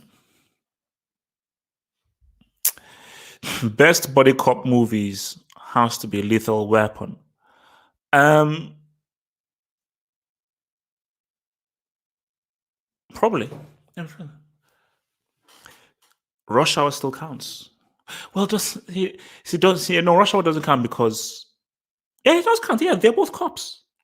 Yeah, they're both cops. Yeah, they're both cops. I believe. Yeah, I'm pretty sure Jackie Chan's character is a cop. So because I'm not watched Rush Hour in a while, but if Jackie Chan's character is a cop, that is the best body cop film. Like Little Weapon was definitely in there for a while, but the whole Mel Gibson thing was like, ugh. And Mel Gibson is not the greatest actor, but Jackie Chan and Chris Tuckerman, the chemistry is superb. The chemistry is superb. What other good body cop? I mean, 48 Hours was pretty good. That was pretty good. 48 Hours was pretty good. Yeah, apart from that, really, I don't think so. Yeah, you got Russia, you got Little Weapon, you've got 48 Hours. Tango and Cash was pretty good. I don't know how many of you guys watched Tango and Cash, 1989. Kurt Russell and Stallone. That was pretty good. And do you know what the crazy thing was? Stallone and Schwarzenegger, they never starred in a film together. Imagine if they starred in a film together during their heights, like during the late 80s. That would have been huge. They just had too much huge egos because they did Escape Plan, which was, it was all right, but it just wasn't the same, man. Escape Plan just wasn't the same. So that Disney man tried to lock me down on Disney Plus. I read myself. I'm locked down. Bro, that Spider-Man, X-Men, the content is too good, man. As much as I want to just say F you to that stupid mouse. First of all, that mouse is, I don't know. I've always felt a way about Mickey Mouse, man. You see, Mickey Mouse and Bugs Bunny, there's something tricky about those dudes, man. I don't know. There's just something tricky about those dudes. Especially with Mickey Mouse, just how he speaks. Mickey Mouse. I'm like, nah, bro. I don't know. I think that guy sniffs glue, man. But Spider-Man and X-Men, all of Spider-Man and X-Men. What? You see, once I just get through with those, then I'm out. But during this time, I have to, because I finished Spider-Man. I never finished X-Men. I got up to the Phoenix Saga, but I never was able to finish it. So now I have it all through. I'm going to now fully finish the X-Men, Spider-Man, watch a few films that I've not really watched for a while, and then I'm good. But they got me. Like, the Disney films are garbage. Pixar is garbage. Those Spider-Man films, man, look, bro. I mean, it is what it is, man. It is what it is. Nippon Sharma, man. Nippon, man. Shouts your boy, Nippon, man. Nippon coming in clutch. Nippon coming in clutch, man. Who do you think will be the next Bond actor? That's a good question. That's a real good question.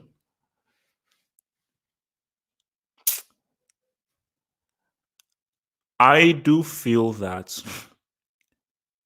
I think I'll answer it into is who will and who should.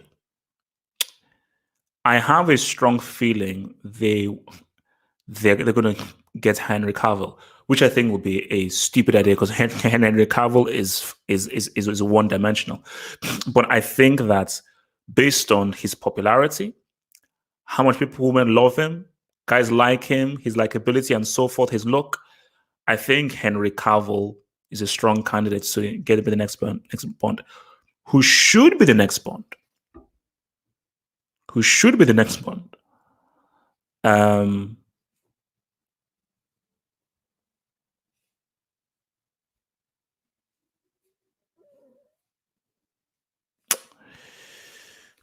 because I have two guys around, man. But wait, what's the name of this dude? What's the name of this dude? I keep on forgetting this dude's name, but I don't think they'll cast him. Um, you see, I was about to throw in Cillian Murphy, but he may not really have the height and so forth. But then I said to myself, do you know who should and who would make it interesting? Tom Hardy. Because with what you've done with Dan, because Henry Cavill is taking it back to the olden days. He's taking it back to the Roger Moore days. I remember you're competing with Tom Cruise. Okay, Tom Cruise is jumping off helicopters. He's jumping off planes. Tom Cruise is about that life. So if you want somebody competing with a Tom Cruise, which is what Daniel Craig can do, because I've said again, they never really used Daniel Craig fully, but like we saw the only time we've truly seen the true potential of what James Bond could do was Skyfall. Skyfall is the best James Bond film. No, sorry, it is the best film in the James Bond series. The best James Bond film is Goldfinger. But the best film in the James Bond series, the best made film, is Skyfall. Skyfall is a quality amazing film, you know. So because if you go from Daniel Craig to Henry Cavill, you're going backward.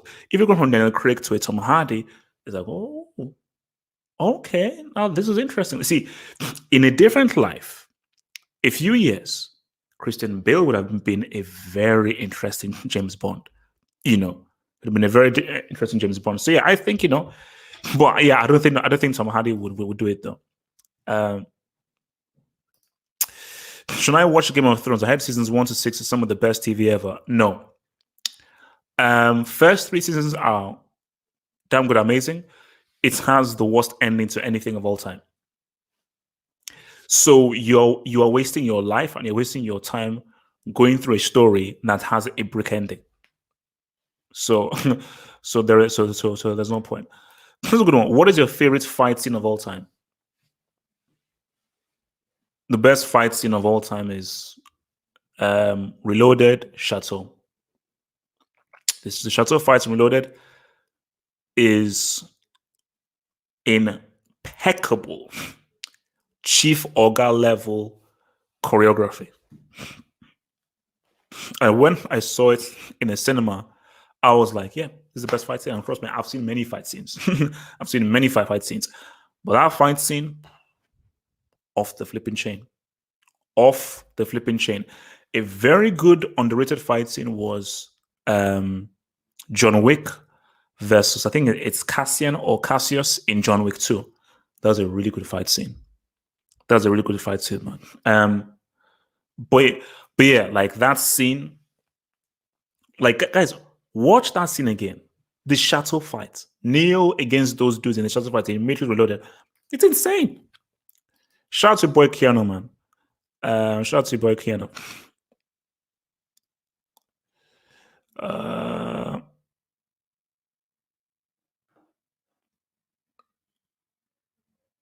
Let's see what the guy is saying. Oh, Tom Cruise. They never cast Tom Cruise, man. Even if I think that they should cast an American dude, you know, because again, if you want to go American, Jake Gyllenhaal would be an amazing James Bond. Jake Gyllenhaal would be an amazing James Bond, but I don't think that they do it though. Who is your favorite James Bond in the movies? It's Sean Connery. Always has been. Basically, Sean Connery is one of those dudes where guys are like, "Ah, yeah, yeah, he's like he's no, Sean Connery is that dude. Sean Connery is that dude. Like just his arrogance, his aura, and so forth. The best actor easily is Daniel Craig. The best actor to play James Bond is Daniel Craig. He's easily the best actor.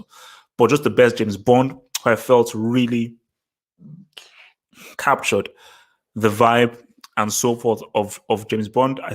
For me was um, Sean Connery. Because again, Goldfinger was oof, Goldfinger was what was that thing, man. Um, change.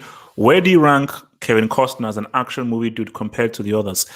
I don't. Kevin Costner is not. It's not an action dude. Although, watch No Way Out. That is an amazing film. I don't know if you know it. Watch No Way Out with Kevin Costner. Really good film with an amazing ending. But it's he's not an action movie dude. Like Kevin Costner, first of all, is not. Obviously, Kevin Costner is one of those guys where he brings himself into the role. So it's about just him, the man. But I thought Kevin Costner's strength is really like directing. Like it's what he did with the dances with wolves. I thought was amazing. Where he acted in that and he directed that, which was like this was like a full on epic. So, but the thing about Kevin Costner is that because he's an interesting guy and a guy who you believe in. In his films, you really believe when, oh man, I really believe when he says this kind of stuff. So rather than him enveloping or really disappearing into an actor or into a character or so forth, it's more of a case of he's just an interesting dude. Rather, he's an interesting dude. He's an interesting dude.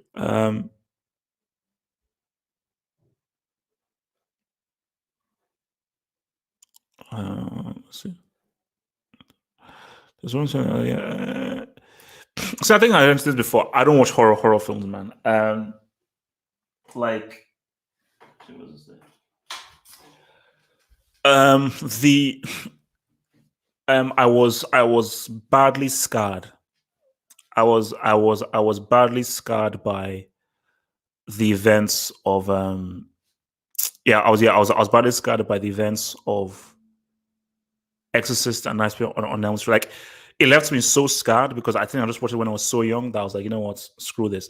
And also, it doesn't help if you grew up very religiously. So if you grow up very religiously, Exorcist can mess with you. If you're not religious, yeah, Exorcist is like whatever. But if you're very religious, I'm not now, but back then, it can mess with you.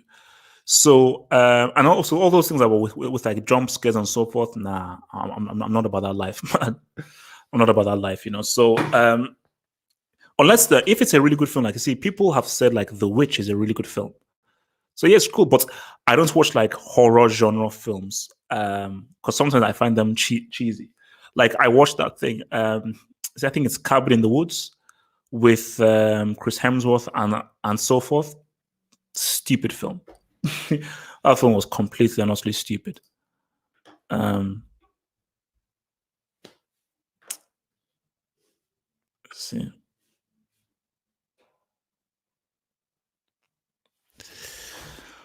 Alright. So this is interesting, man. Why? Okay. So why is Daniel Craig not James Bond? Then tell me. Why would you say? Okay, why do you think that Daniel Craig is not James Bond? Like I never really got the backlash against Daniel Craig because it's like he's a really good actor. So what if he's blonde? And Daniel Craig did a lot to make James Bond relevant because during the days of Pierce Brosnan, James Bond was becoming irrelevant. He was becoming irrelevant.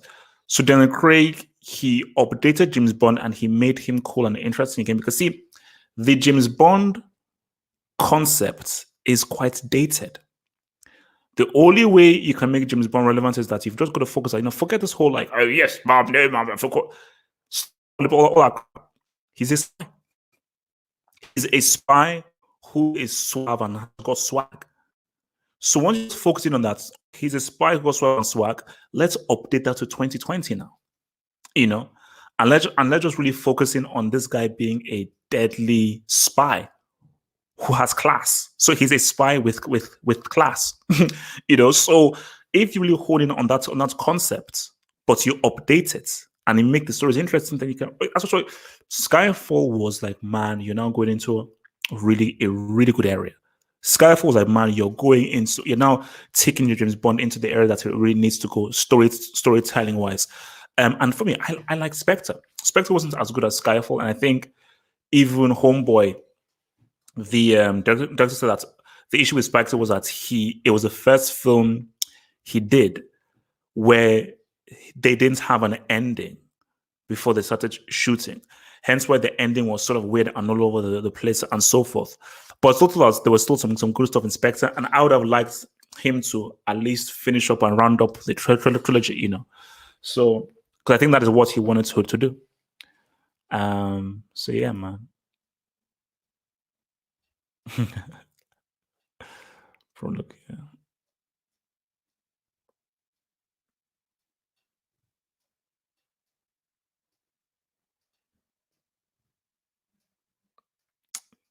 Twilight Zone. Thoughts on Michael B. Jordan's acting? You see, Michael Jordan. No, well, Michael Jordan, yeah, but Michael B. Jordan, he's a talented actor. I don't think he has much range. You see, for me, I compare a Michael B. Jordan to like a Daniel Kaluuya. See, for me, Daniel Kaluuya is a guy who I think he is that dude. And also Nate Park as well, who was screwed over with his whole Nat Turner film. That's for another time. But for me, I think Daniel Kaluuya, for me, he is the actor to watch out for. Like he's the guy where like, nah, I'm really, because again, he was in, what was the name of that film? He was in the film with Denis Villeneuve and Emily Blunt. So much, the thing with Sicario, because he was really good in Sicario. He was really good in Get Out. He was really good in Black Panther. And he was really good in Widows. You see, all the films I've seen him in, I'm like, no, this guy has been really good. It's been really good. So yeah, man, look, man, that film Widows, man, that was a really good film that sort of just went under the.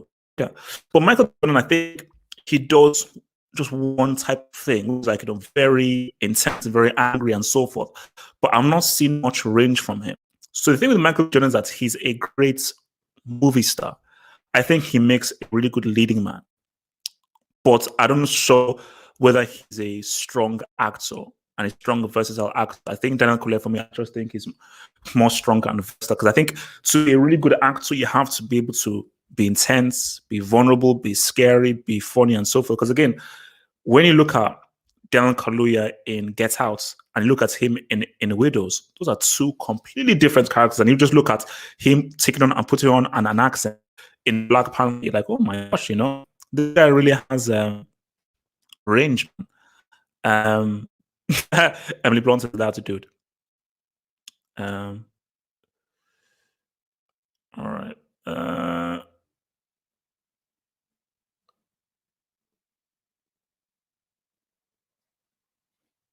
It's just really the same. See, I mean, people always have this kind of view with Black Panther and stuff, man. For me, Black Panther, I still say, is probably the best film as far as a film throughout the MCU. Now, it's not the most amazing film. It's not the most incredible, award-winning film. But amongst the MCU, Black Panther was the one that felt most like a film, man. It just felt most like a film. So when people just say, okay, this film is crap and so forth, like, how? Like, are we not going to compare Black Panther to Infinity War? Again, guys, I am happy to have a deep conversation about why Infinity War is not a good film. Okay, Infinity War is a joke, a complete an utter joke. And I remember, I think I was on this kind of thread where people were saying, "Oh no, Infinity War is one of the best films in the MCU," and I said, "No, no, Black Panther is." In terms of like my favorite is between Avengers, Civil War, and basically all the Captain America films and Avengers are my favorites. And maybe Endgame, but those are my favorites. But in terms of being objective, like in terms of acting and storytelling, oh my gosh, Black Panther is the best. In terms of just the quality of the script, the quality of the story, like the biggest drawback of Black Panther was the CGI was crap. Like the CGI and some of the fight scenes were not very good. So that was the biggest drawback, was the CGI and the fight scenes. But the acting ensemble and the storytelling and so forth, the soundtrack, that stuff was quality, you know. Um, so that's the thing, man. So man, so I was writing it on 2 hours, guys.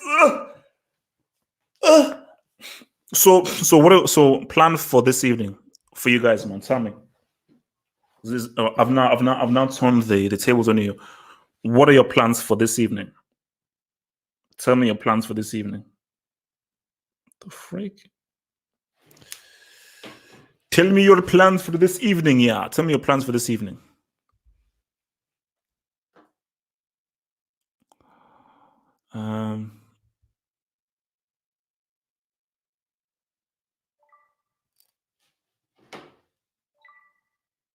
The freak? Oh. So yeah, tell me your plans for this evening. That was small, isn't it?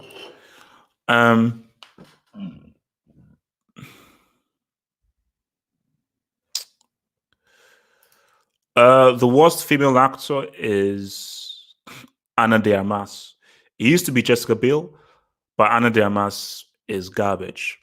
I know I shouldn't be saying that because because I think the rule is no Gal Gadot is. I think it's Gal Gadot followed by Anna de Armas.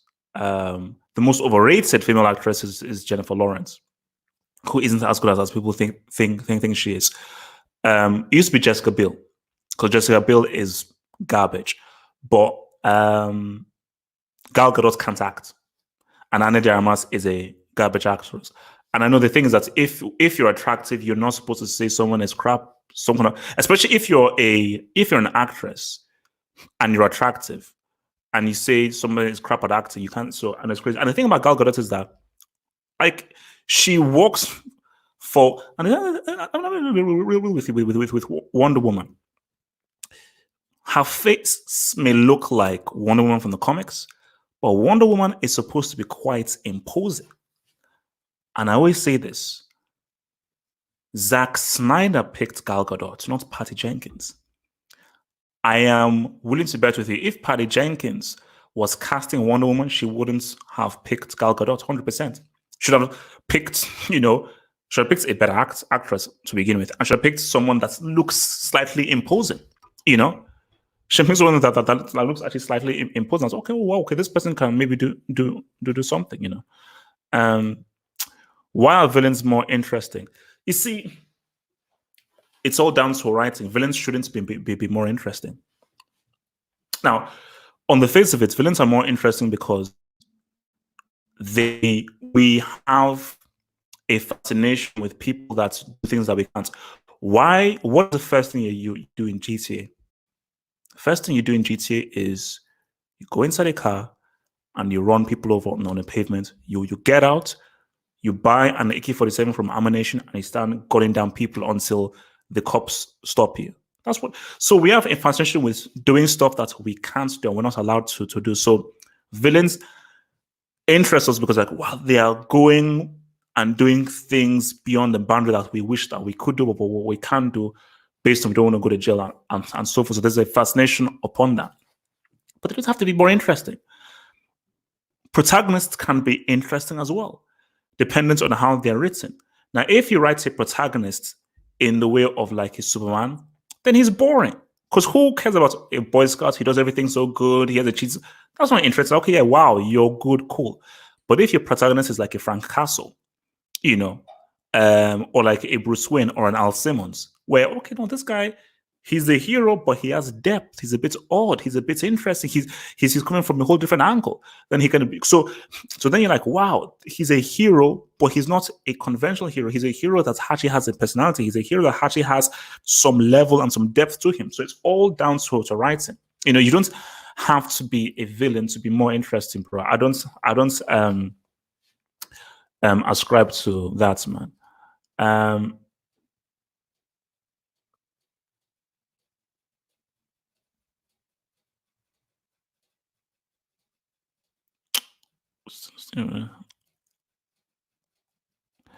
let's see. Let's see. Okay, we went one from work, eat, watch Jeopardy and family, and then get some work done. Coolio, coolio. We went from work, eat, watch Jeopardy and family, and then get some work done. Nice. Um, laughing at memes. Interesting. Find a movie to watch and cook. Now that's what I like to do, man. Cook, cook, cook. I'm going to drop a cooking vid. I will be dropping a cooking vid very soon, guys. Don't worry. I'll be dropping a cooking vid very soon. I'll probably drop it on both channels actually. I'll be dropping a cooking vid very, very soon. Denchi vari. Oh, Janovan is doing FIFA 20, studying. You look, man. I think I'm gonna be writing into some manga, man.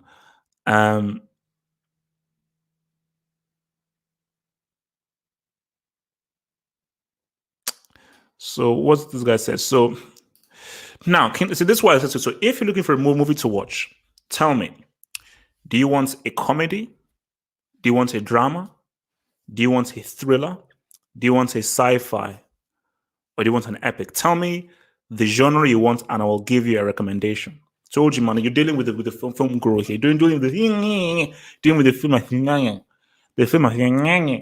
So tell me what genre of film you are feeling like. Because sometimes you feel like a comedy, sometimes you feel like a thriller. Like right now, I'm feeling like an epic tonight. I'm right with an epic. So tell me what genre of film you're thinking of, and I will give you a recommendation.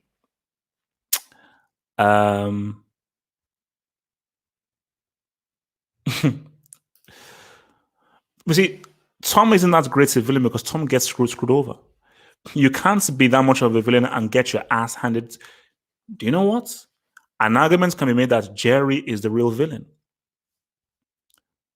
That Jerry is the real villain in it. An argument can be made that Jerry is a real villain in it, man. Okay, so people are saying, so people are looking for sci-fi or thriller. So if you're looking for a sci-fi, if you haven't already, watch Minority Report. If you haven't already, watch Minority Report because it's a sci-fi, really good sci-fi and a really good concept. If you've seen Minority Report, you can maybe try and watch Dark City by Alex Proyas. Dark City. Now, if you're looking for a thriller, I would recommend The Game. You will really enjoy The Game. If you're just looking to be like, oh, what the heck is going on, and to be hooked, The Game, starring Michael Douglas, starring David Fincher. So those are the things. So Minority Report or Dark City, and for a thriller, watch The Game. Watch The Game. So that are my recommendations. So this was, you want a comedy. If you want a really good comedy, you will love Black Dynamite. Black Dynamite.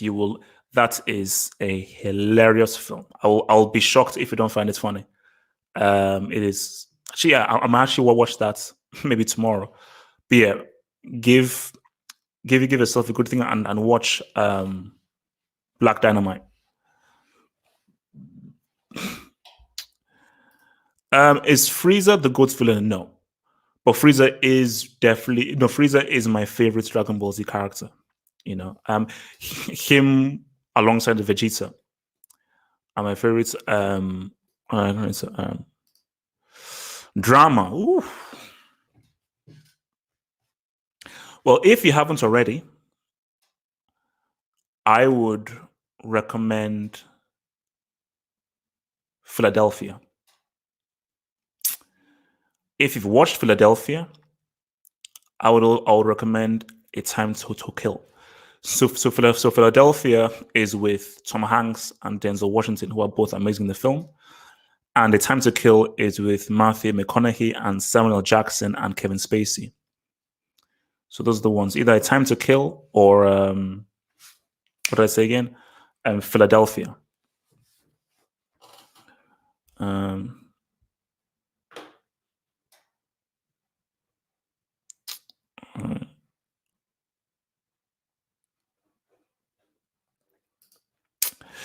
Best film of the 2010s.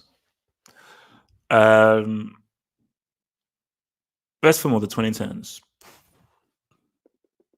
Do you know what? That's probably a good top 10 to do. The top 10 films of the 2010s.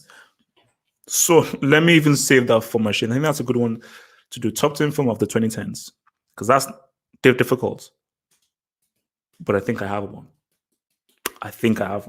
But I'll try and do a top 10 of that actually. Oh yeah, I saw this recently. Your opinion about Curious Case of Benjamin Button. I saw this recently, man. I remember when it came out, I was like, oh my gosh, this is an amazing concept for a film. But I'm not a fan of Brad Pitt because I think Brad Pitt is a break actor. So I don't go out of my way to watch films starring Brad Pitt because like I just don't like his acting. But so it was annoying because I was like, it's an amazing story. One of my favorite directors in David Fincher. Damn it, Brad Pitt. But it came out on Prime Video. I watched it a few weeks back. And yeah, what I thought. Superbly directed, really crazy story. I thought Kate Blanchett was really good. And Kate Blanchett might be the best. No. She's one of the best actresses right now. One of the best actors right now. She's one of the best actors right now. I thought Kate Blanchett was really good. Brad Pitt was just Brad Pitt. Standard. He's Brad Pitt. The guy's average, bro. The guy's average. The guy's completely and utterly average. So yeah, no, it was a good film, but I would have liked them to really have gone to town when he started getting older, stroke younger. Because I was saying to myself, oh my gosh, what's going to happen when he now starts to get older and physically younger? So older in the brain, younger in the visual. So how are they going to deal with that and do that? So yeah, man. And then I thought they could have gone into town like that even more, but crazy story.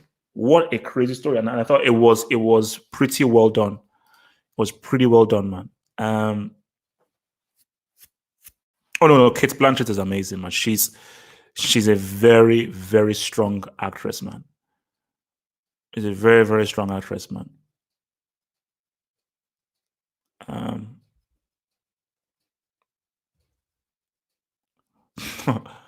Horror movie, man. Bro, if you know what? You want to be scared. You want to be scared. You Wreck. It's a Spanish horror film. Spelled like this, Wreck. There's a scene in Wreck that my balls jumped out of my chest. Basically, my balls went up from my stomach and came out of my mouth. So basically, I had replacement testicles because I was so scared. Because there's one thing that happened in it that I was like, okay, boom, there you go. Can I have new like like in what's it called? This is like in snooker or something like. Oh no, sorry, in tennis, it's like, okay, new balls, please, new balls, please. Rec will F you up. And I dare you, Wesley, I dare you to watch that at night. No lights. I dare to watch it at night because the thing about Rec is the way in which it is filmed. It is. I don't want to give away too much. The way in which it is filmed, I double dare you to watch that, no lights on, and boom, it will F you up. Um,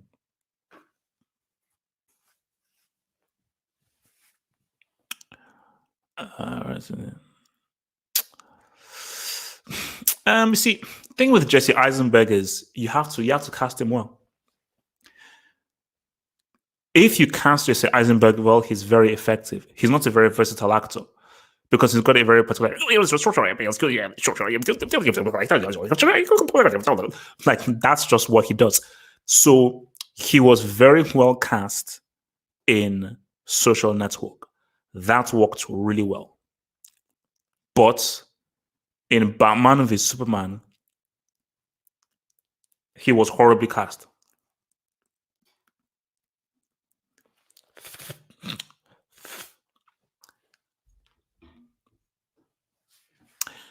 Guys, do you know that Zack Jeremiah Snyder, cast Henry Cavill as Superman,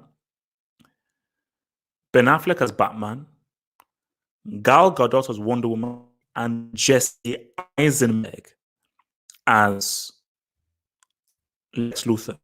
The only good casting he did was Michael Shannon as Zod. That was the only good casting he did. This guy, like, these are 4 brick to brick castings. I was like, are you sick? It's like, are you sick in the head? Oh, I mean, who cast Ben Affleck as Batman? Like, in what world is Ben Affleck Batman? Oh my god.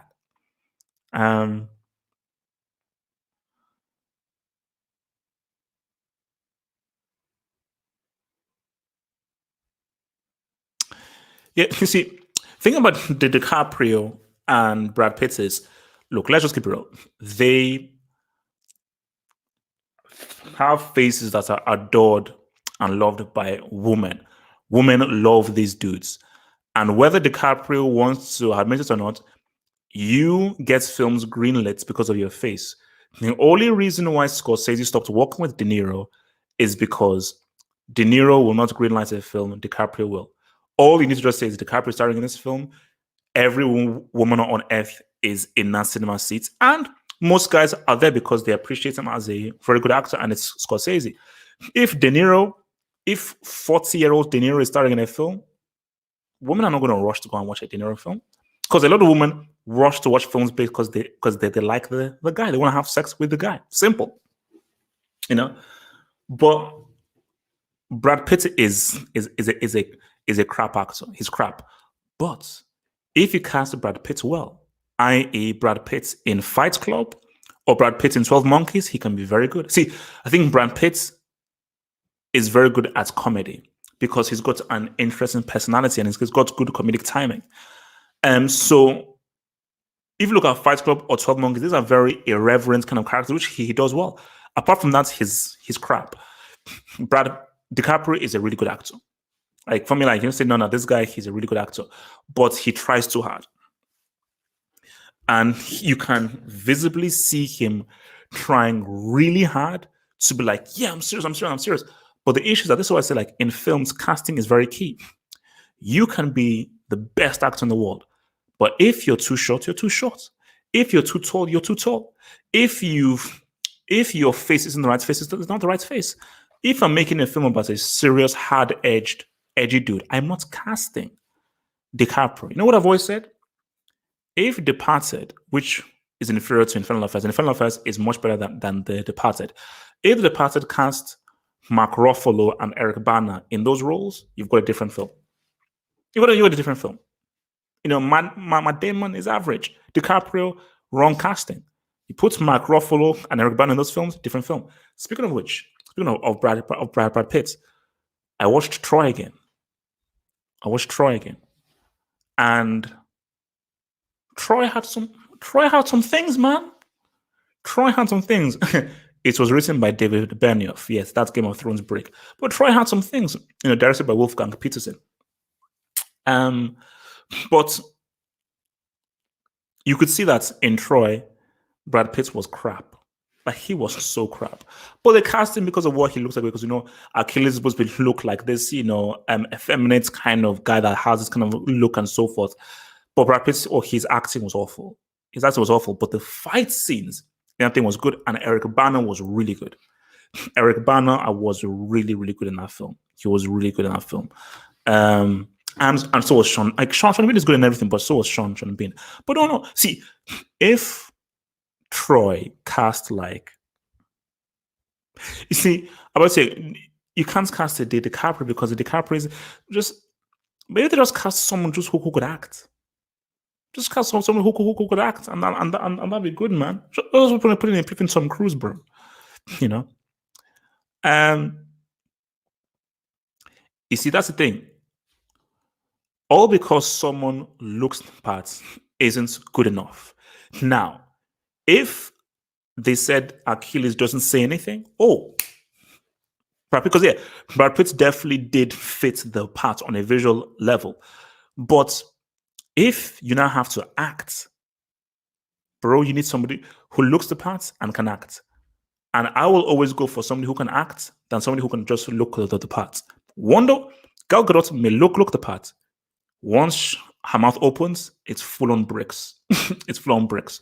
So, and for me, he was easily the worst part of the film. If they had picked a stronger actor, like I don't think who would have been a good Achilles. You have to just think at that time in 2004. You know what? I'd have gone with Christian Bale. Put Christian Bale. Oh my! I remember this. I think this film was in 2000. Wait, when was? I think this film was in 2004. Wait, Troy. IMDb. And when was Equilibrium? I think Equilibrium was in 2004 as well. Equilibrium must have been 2004. No, 2002. Bro. And this was just before Batman Begins. If they had cast Christian Bale as Achilles, and this was 2004 Bale when he was hungry before Begins. Woo! Troy is a very different film. Because in what I was saying, no. This film has some things.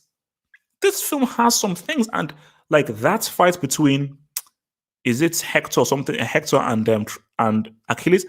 That was a really good fight. Because for me, I love mythology, like mythology of kings, queens, and fables. I love that stuff, man.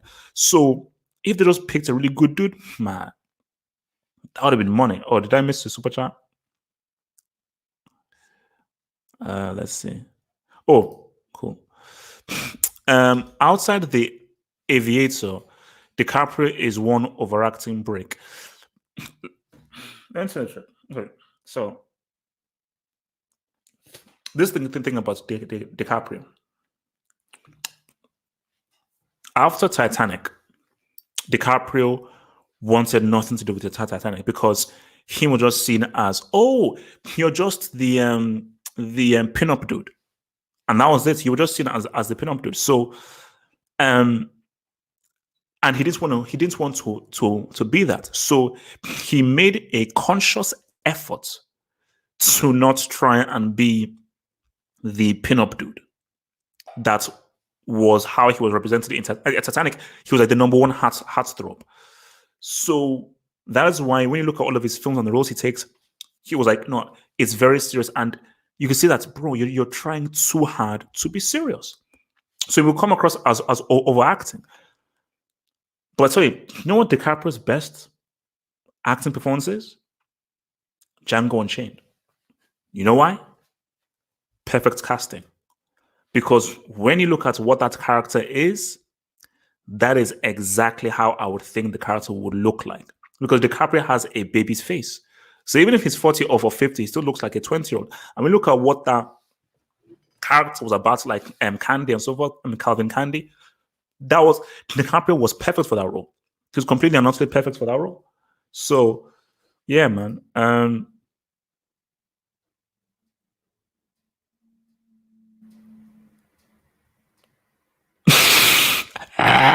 Footage for relax, man. Relax, man. I love white people, man. Come on, man.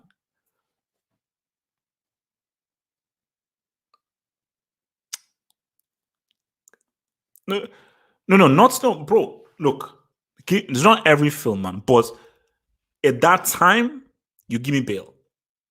At that time, you give me because I can't think of any other actor at that time.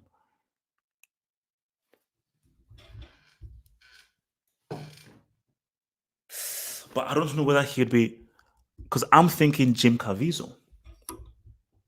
But I don't know what Jim Caviezel would look like if you gave him blonde hair. But you see, yeah, that's the thing. I would think that, you know what? Maybe you could ride with a Jim Caviezel. So if you're not going to ride with a Bill, you may ride with a Jim Caviezel. Um,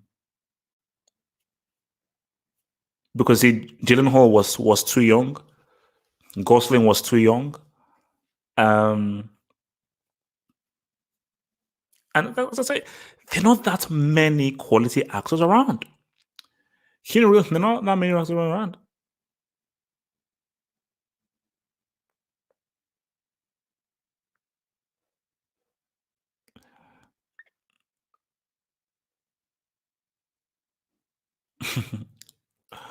Oh yeah, people keep down what's me on it because I keep say that Brad Pitt was average in Once Upon a Time in Hollywood. Look, man.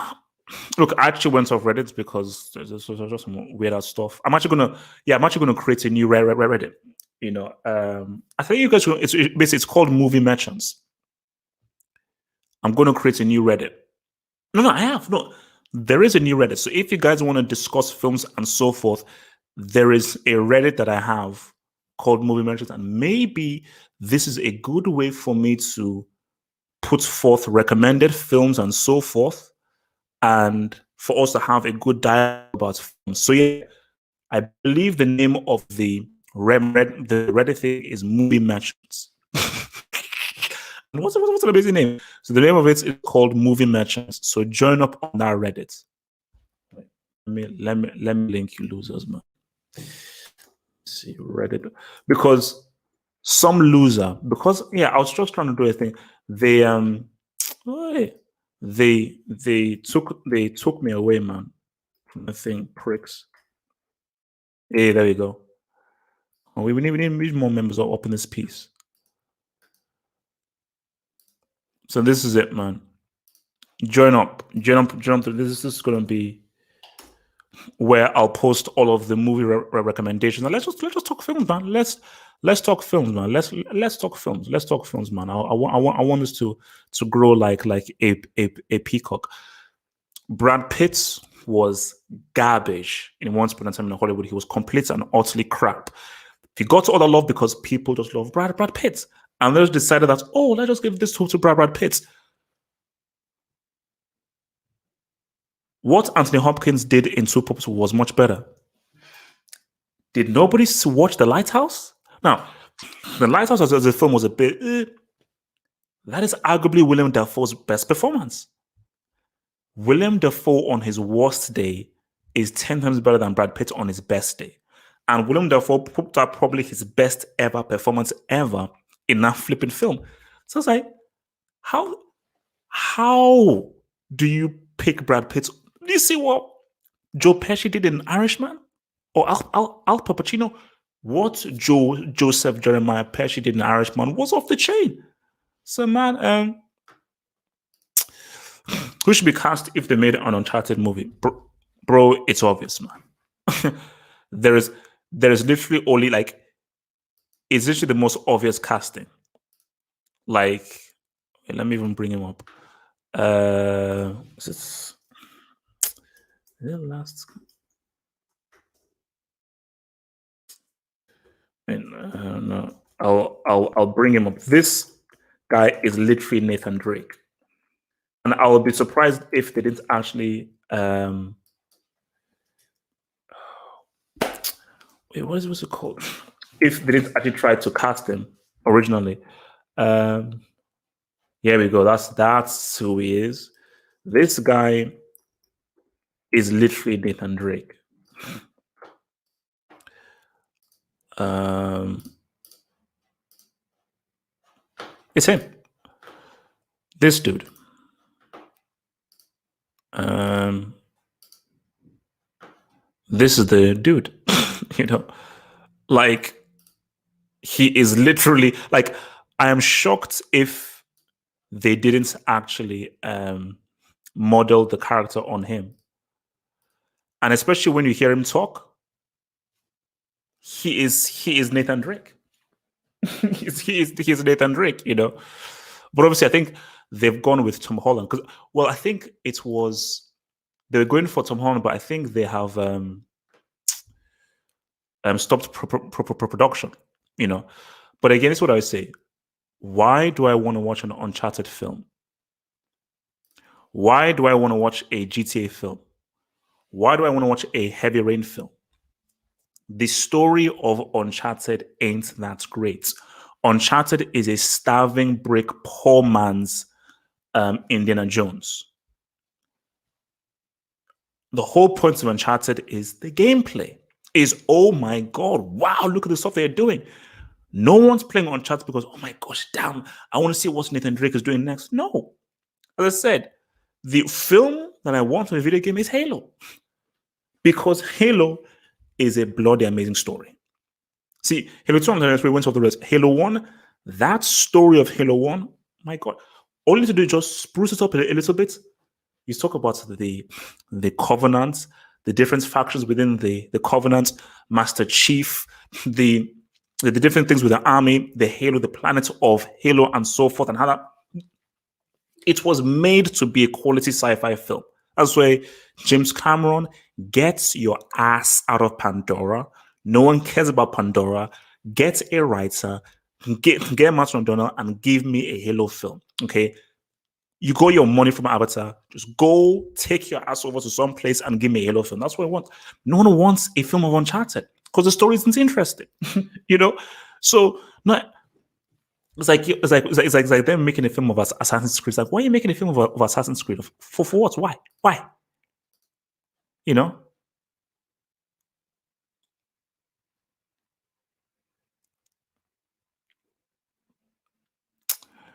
Um, have you watched The Separation? If not, you should. What is a separation? Let's see. Separation. 2011 film. Wow, this looks a bit deep. Oh, Persian. The Separation is a 2011 Iranian drama film written and directed by Askar Farhadi, starring Leila Hatami, Peyman Mowari, Shahab Hosseini, Sarah Bayat, and Sarina Farhadi. Oh my God, wow. 99% on Rotten Tomatoes, 95% on Metacritic, 8.3. Okay, I'll put it on the list. I'll put it on the list. I shall put it on the list. Let me put it on my list. The Separation. You see, this film looks heavy, and because it's heavy, let me just see film recommendations. A Separation. Yeah, because again, like these kinds of heavy films, you have to just prepare yourself before you watch this film. But wow, I mean that's a very high mark, 99%. There's always one critic who says who always messes these things up, man. You're mad. Maybe I think this has to be a topic for one of these shows. Android over Apple. So I buy your phone or I buy your product, and everything I use has to be linked into your product. Android, oh my gosh, MP3, MP4, any kind of file you can roll with, you can change things, you can use things. It is so usable. But for Apple, it is so restrictive, and it is much easier to access things on Google Play than it is on your boy on that kind of Apple Store. Android all day, every day, and the Samsung Galaxy. Actually, no, this one is a bit tricky, but the Samsung Galaxy over the iPhone. What I'll say though is that the iPhone's camera is money because my brother has an iPhone. That iPhone camera, all right, okay, like okay, yeah.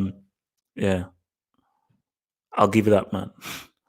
I'll give you that, man. Um, Best female actress. Um,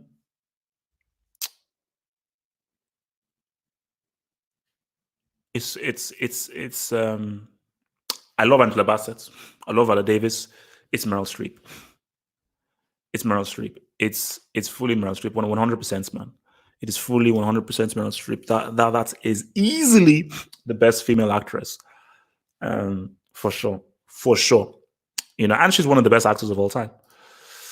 Man, I tell you, man, look, man, movies, man. I can literally talk about movies for hours, man.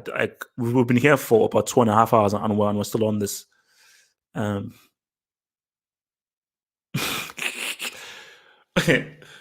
you took my father's sword.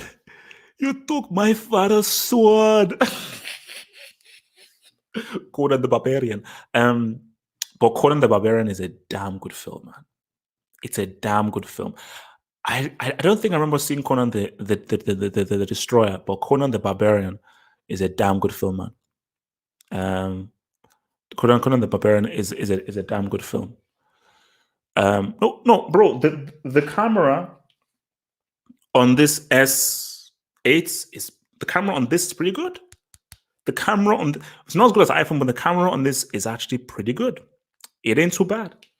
It's just that typing on this is horrible. Typing on this is horrible. The camera on this is a brick. This is my Samsung Tab. The camera on this is a brick. And I know that I probably should have gotten an iPad, but I just wanted another Android tablet for stuff, you know. Look at my purple, you know. You know, yeah, man. Purple is my thing, man. It's how your boy rides, man. It's how your boy rides.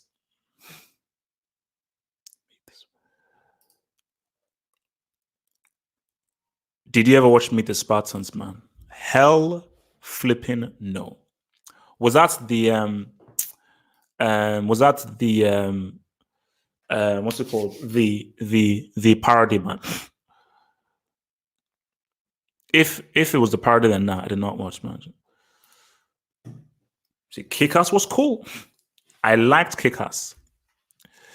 I liked Kick-Ass, man. Kick-Ass was really cool. I didn't see Kick-Ass 2 for some reason, but no, Kick-Ass was really cool. Like, really good concept.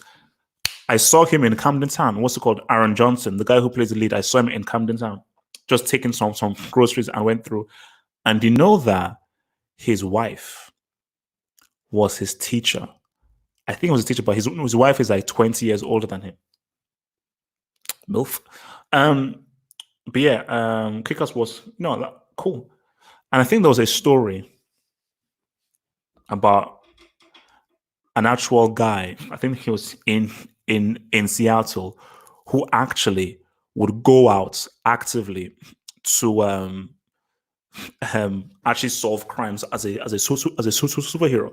You know, so a guy actually went out and would actually be protecting guys as a superhero and stuff. Wild, man.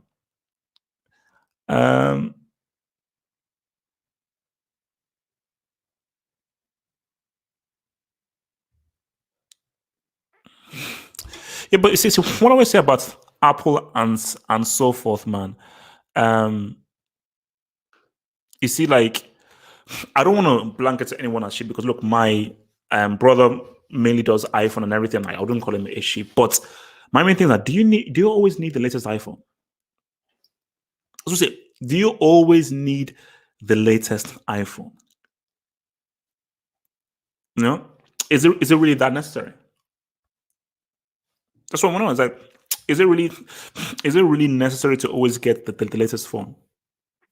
I don't think it is. But there are people where there's not that much of a difference between iPhone 8 or iPhone 9. It's like, do you really need the new Call of Duty? Do you?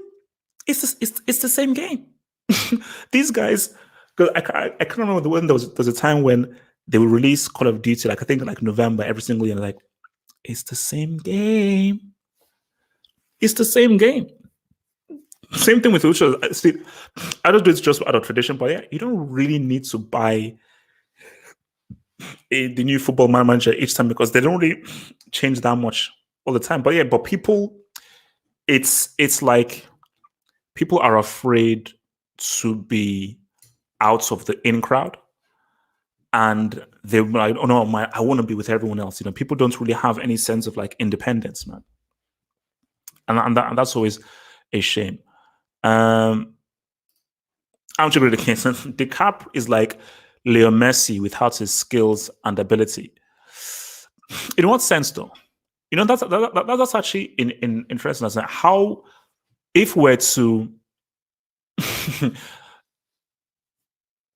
actors to for football players, like I think for me, Messi would be like,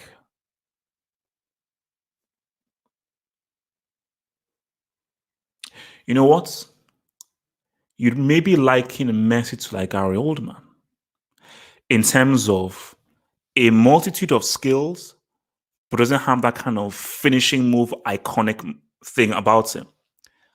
And Cristiano will maybe be like a Jack Nicholson, who maybe is not as multi-skilled as a Gary Oldman, but he has these critical, huge, iconic moments in films and stuff. So I think that's probably how you probably rate them. And Ben Affleck is like Chelsea Torres, Blondie. Like Ben Affleck is like Blondie. That's probably how you look at them, man.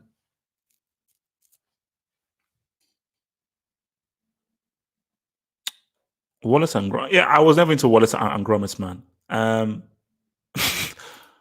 Bro, one look at Meet the Spartans, and I was like, I am coming nowhere near that film. Simple as that. I'm coming nowhere near that film. So Meet the Spartans. It's not happening. No way, Jose. No way, no how. I'm coming nowhere near that film, man. See, now this is interesting, man. Why is the Oscars men, women isn't acting the same? See, I've always felt that, look, no, the 5 best actors should be the 5 best actors. Is being an actress different from being an actor? So it should be the same. But the key thing is this. If they were made all the same, bro, you may hardly see any woman in there. Because now look, because you must say, okay, why should we not have a female director still? Because see, it's different because people say, okay, you have male and female acting categories, so you not have male and female directing categories. But I've always said, like, let's keep it real. A lot of female directors are bricks. A lot of female directors are bricks. The only quality female director is, as in truly quality female director, is Catherine Bigelow. She's the only truly quality female director. No one else has even come close to being on her level. So again, people say, well, women don't get given enough opportunities and so forth. But I'm like, well, pick up a camera and make a film. Like, there is no excuse and there's nothing holding you back for picking up a camera and making a damn film. Some Mexican dude earns a huge contract by making his own film, his own alien invasion film. But I do think that, with regards to actresses and so forth, if it's making like one acting category and it's only 5 spots, I mean, like, there are a lot of strong male actors there, man. and as we made like our top 10 list and so forth, how many female actors or how many actresses get into a top 10 or a top 20 all-time list? So yeah, man, that's it's slightly wild, man.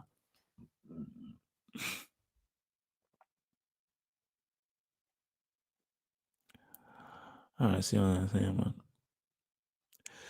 Javan, I am not joining TikTok. The day I join TikTok is the day where you should build a wing for me in the academy. There is no way you're seeing me, myself, dancing and prancing about on something called TikTok.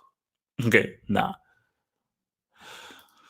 Yeah, I watched the first episode of Ozark. I watched the first episode of Ozark. Interesting story. But I was like, you know what? I've got so many other things to watch. So I think once I have enough free time and so forth, I'll probably get into Ozark. I'll try and get into Ozark and try and say what's up. to Ozark once I just have enough free time to really maneuver and so forth. Have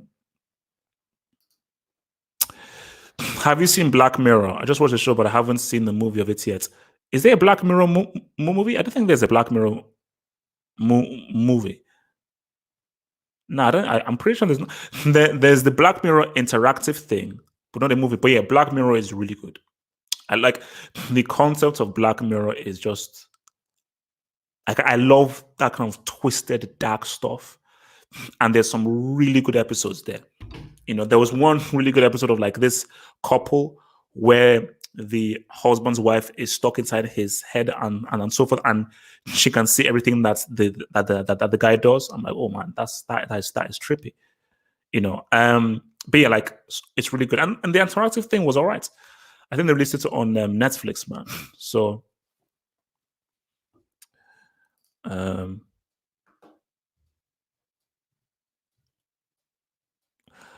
Burna Boy. I've not listened to any Burna Boy. People keep talking about him, man. So I've not really listened to Burna Boy, but I'll try and give him a listen soon, man.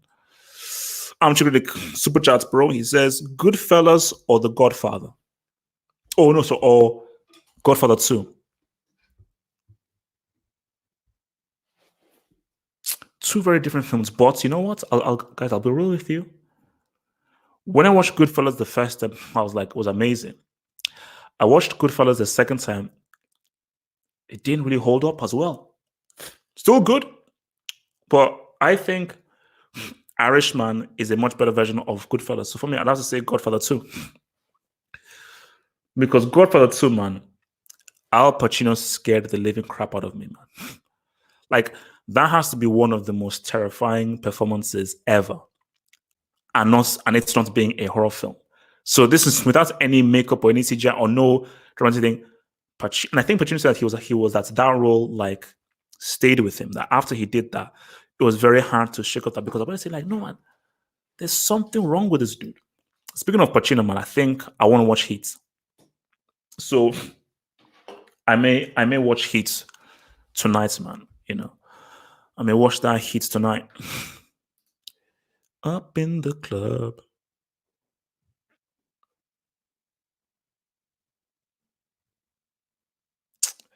Oh, speaking of Irishman, where do you rank Irishman? Okay, now in terms of Scorsese's films, Irishman, I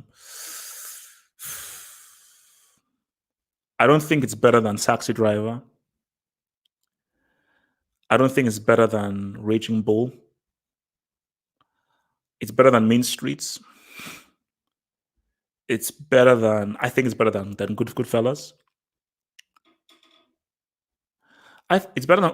No, for me, I'm gonna rate. I mean, it might be his fourth or fifth best film. Maybe his fourth or fifth best film. No, it's not. It's not, man. The thing is, it's real good, bro. It's real good, man. It's real good.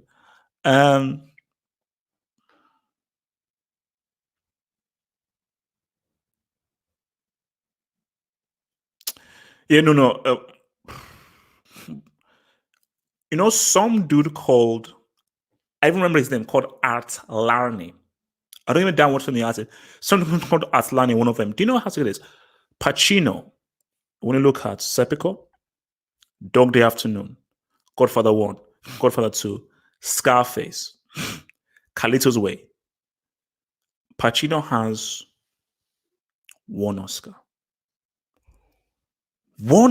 This guy has given us some of the most iconic performances of all time, and they gave him one Oscar for Sense of a Woman might only just make his top 10 best performances. I'll be real with you. Sense of a Woman was a damn good performance. I'm not sure Sense of a Woman even makes top 10 because we're going to do a top 10 of Pacino per performance. I'm not sure whether that even makes top 10. I mean, look, Oscars is a sham, bro. Oscars is a flipping sham. Yeah, my email will be in the description because people know what my email is. What is my email? Because I keep telling you guys, man, help me with content by emailing me category. Remember, I make this stuff for you. I don't make this stuff for me. I make this stuff for you guys. So it's whatever topics you want me to talk about, I'm ready to talk about. So yeah, my email is myhalfhopehot@gmail.com. I'll put it in the description box as well. But yeah, if they're for these rules, let me just say this clearly. I don't do this for me. I do this for you guys. So whatever you want me to talk about, give me the suggestions. There's no point in me saying, "Oh, I would want to talk about this," if you guys are not interested about. So whatever most people are interested for me to talk about, so whatever topics, I'll put it on the list and we'll have a discussion about it. This is a thing for y'all. I'm here to serve the people. I am here to serve the people. I'm here to serve the flipping people, man.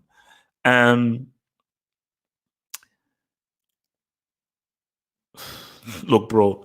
Let me tell you something about Scarface. I remember I first watched Scarface with my this at my sister's uni UCL. So like this when before I was an uni, so I was staying at my sister's like halls of residence. Speaking of which, it was when Get Rich or Die Trying came out. See, it was so I bought the 50 Cent album, and I remember when I first watched Scarface, I was like, "This is the dumbest idiot of all time." I was like, Tony Montana, you complete utter moron. If you stopped sniffing cocaine, you chilled out, you relaxed, you would have been super rich. Like, you're too crazy. So for me, I had a strong emotional reaction. Like, wait, what is wrong with this man? Then said, yo, HH, that shows you the amazing performance that I forgot Pacino was acting. All I saw was this dude called Tony Montana who pissed me off because he had it in his hands and because he was so crazy and insane, he lost it all. So I was like, that is what you call when a guy has done an amazing job, where like he's acted so well, it's like he's just really, and I don't go all over the place. Where's the Oscars? Winning an Oscar doesn't mean anything. Case in point, how many of you know who Tom Hooper is? How many of you know the director called Tom Hooper? How many of you know? How many of you know? How many of you have watched A King's Speech? How many of you watched A King's Speech? How many of you know David Fincher? How many of you watched the Facebook movie A Social Network? Guess which won Best Film and Best Director? Tom Hooper and A King's Speech. Guess which films people will watch more and remember more? A Social Network. Guess which director is already one of the greatest directors of all time, David Fincher. So it doesn't really matter about you winning these awards. It's what the streets say. If the streets give you the dub, that's all that matters. So for Pacino even said to himself that there is no role he has done that people talk about more or have a stronger reaction more or comment more than Scarface. That he gets talked about. The role that people talk to him about the most is Scarface, because there's not something about that story, about that film, and that performance. Because Tony Montana is a guy. He created a guy that feels so real. Shout out to Oliver Stone for an amazing script. Shout out to Brian De Palma for an amazing direction, man. Because people forget that script by Stone is amazing. That script by Stone is amazing. But yeah, all that matters is what the streets say. That's all that matters. All that matters are what the flipping streets say, man. Thank you, Tom Who. I don't know who. I don't know who he is, man. Oh man, bro. Thanks for everything, H.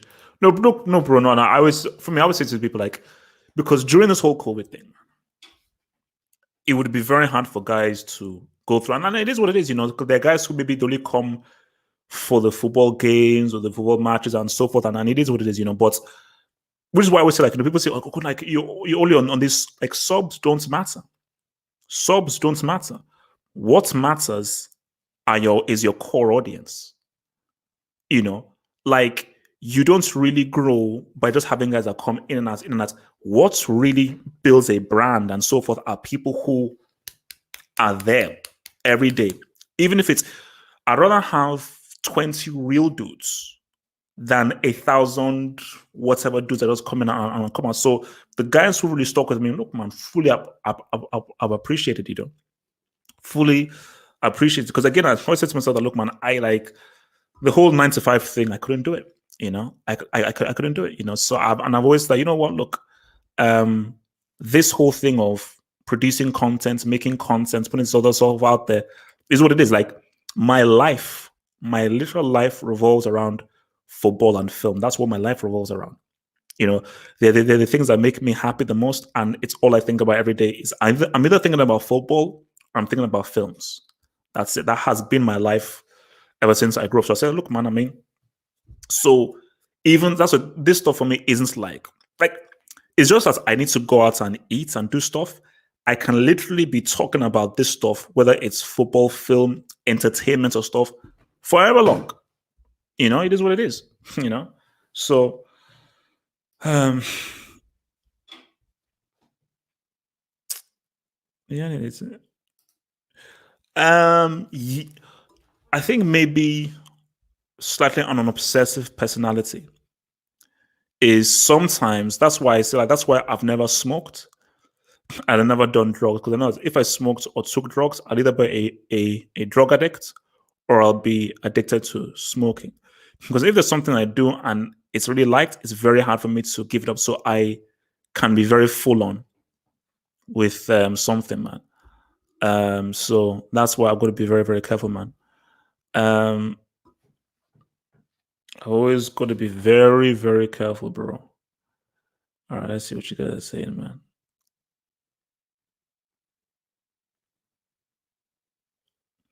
Thank you, bro. Thank you, bro. Thank you. Thank you, peeps, man. Thank you, peeps, man.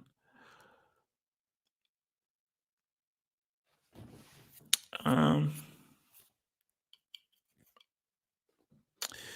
Now you see, I have never been a Fast and Furious fan. I watched the first film, I believe, and the second film, and I was like, you know what, this isn't for me.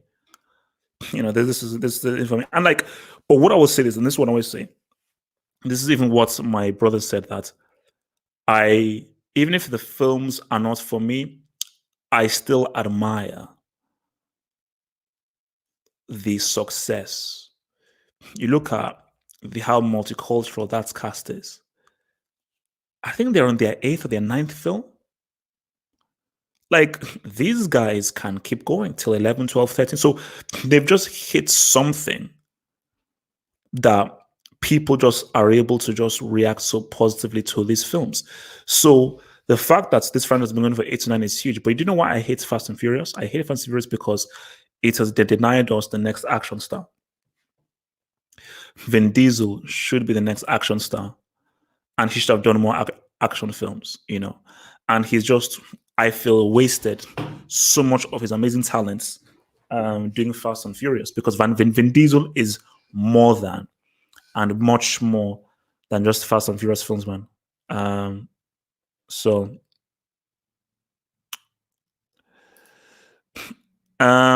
Irishman could have been 40 minutes long. It would have been way better.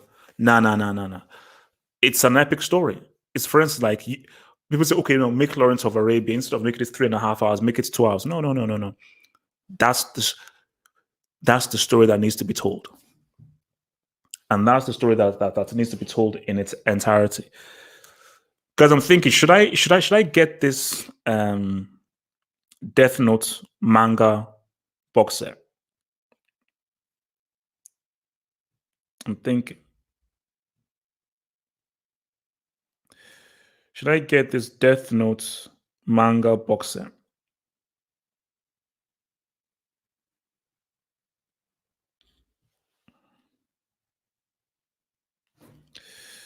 Let me see.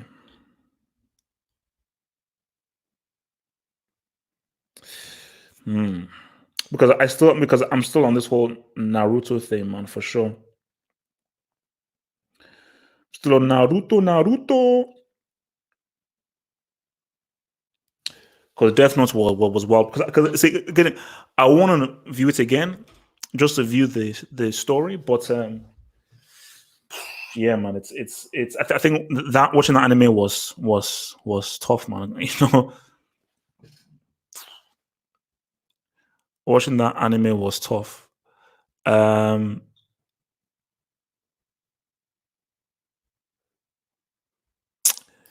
Bro, I don't know which films you've seen him in, but watch Vin Diesel in The Strays, watch Vin Diesel in Saving Private Ryan, and watch him in Pitch Black. He is a very, very good actor. He's a very, very good actor, man. It's just that if you just view him on Fast and Furious or like The Pacifier or these things, that you think, who's this dude? But watch his when the guy really gets into his whole dramatic thing. The guy is a very good actor. The guy is a very, very good actor, man. Um,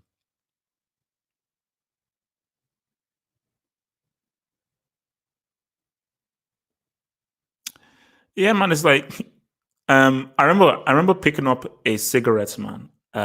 Once when I was young, and I was like, nah. And yeah, I've just never smoked. Like smoking is like, and especially for me, because like there are times when like I'm like, damn, I just need to just unplug. I'll be smoking so much. I'll be smoking so much, and like for me, I only drink during events. I'm not a heavy drinker. Like I don't drink. I hate beer. Like the taste of beer is disgusting to me. The taste of beer is absolutely disgusting to me. So I absolutely hate beer. So yeah, for me, like it's let me see, my drink of choice is either a Ponster Martini, um, Jack Daniels and Coke, or my favorite, which is a White Russian, which I got from Big Lebowski. A White Russian is a damn good drink, man.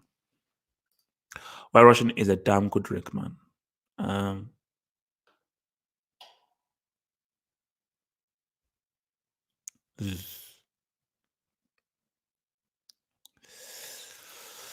Shit, the longest film you've ever watched? Oh no, it's But I'll tell you something funny though. So, the longest film is definitely Lawrence of Arabia.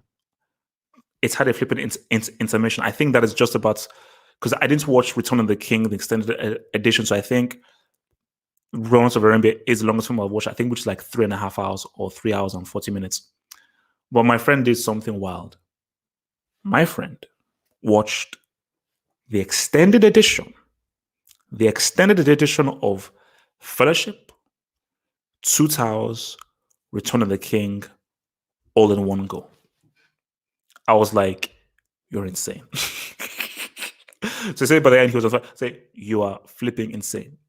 Like the only time I've done something close to that is like I watched the Matrix trilogy all in one go. So I did that all in one go, the Matrix trilogy, and I also watched what did I watch again? I watched the Matrix trilogy all in one go. But what I want to do, I want to watch the Captain America trilogy all in one go because that's for me. That is the best comic book movie trilogy, easily. Nothing comes close. First Avenger, Winter Soldier, Civil War, easily. Like that is the best comic book movie trilogy, easily, 100%. So yeah, and also it's on Disney Plus. Yeah, I might do that. I don't know. I might do that. I might just watch all those films back to back to back to back, or we can even do like maybe like a watch along for like members and stuff of that whole thing. All right, let's see.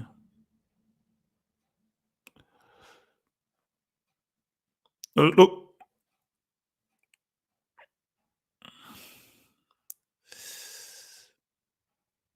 yeah, I mean, no, yeah, once now that's a good film. Isn't that Sergio Leone? And the funny thing about that is, so remember, so Sergio Leone used to do a lot of spaghetti westerns with Clint Eastwood. So when he did Once Upon a Time in America and he cast De Niro, apparently, I don't know if it's true, he famously says, "Oh, I finally have now done a film with a proper actor," because he didn't view Clint Eastwood as a proper actor. But yeah, no, Once Upon a Time in America that was a pretty good film because yeah, him what's it called? It's James Woods as well. But for me, I still feel that Leone's Western films are much better. But Fistful of Dollars is a direct copy and ripoff of Yojimbo, the Kurosawa film. That is a complete ripoff of Yojimbo, which is why Few Dollars More is the best. And one of my favorite performances of all time is he and Maria Volante's performance in A Few Dollars More. But A Few Dollars More is quality, man. A Few Dollars More is quality.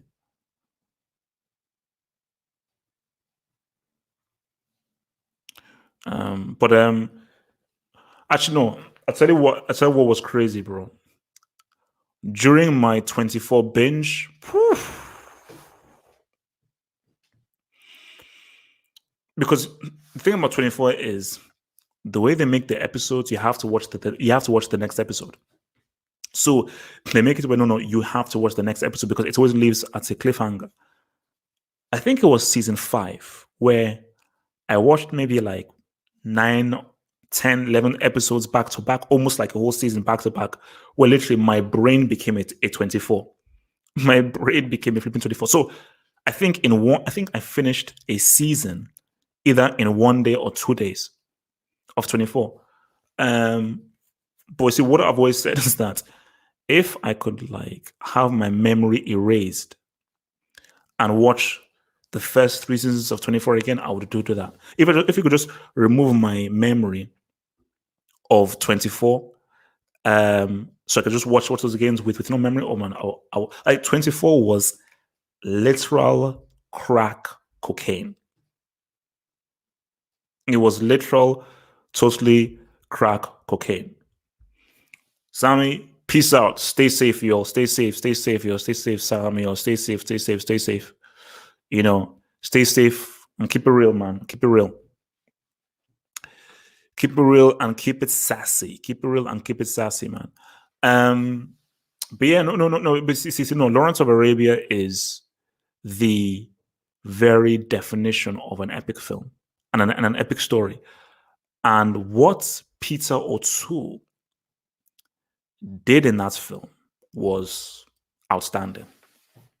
You know, what Peter O'Toole did in that film was completely and utterly outstanding because he carried that film for about 3 hours. And I don't think there's actually any scenes without him in it. You know, and the kind of journey he goes through. And when you look at just all the stuff that he does in the desert scenes and everything, I mean, and that's why I just say like they don't make films like those anymore.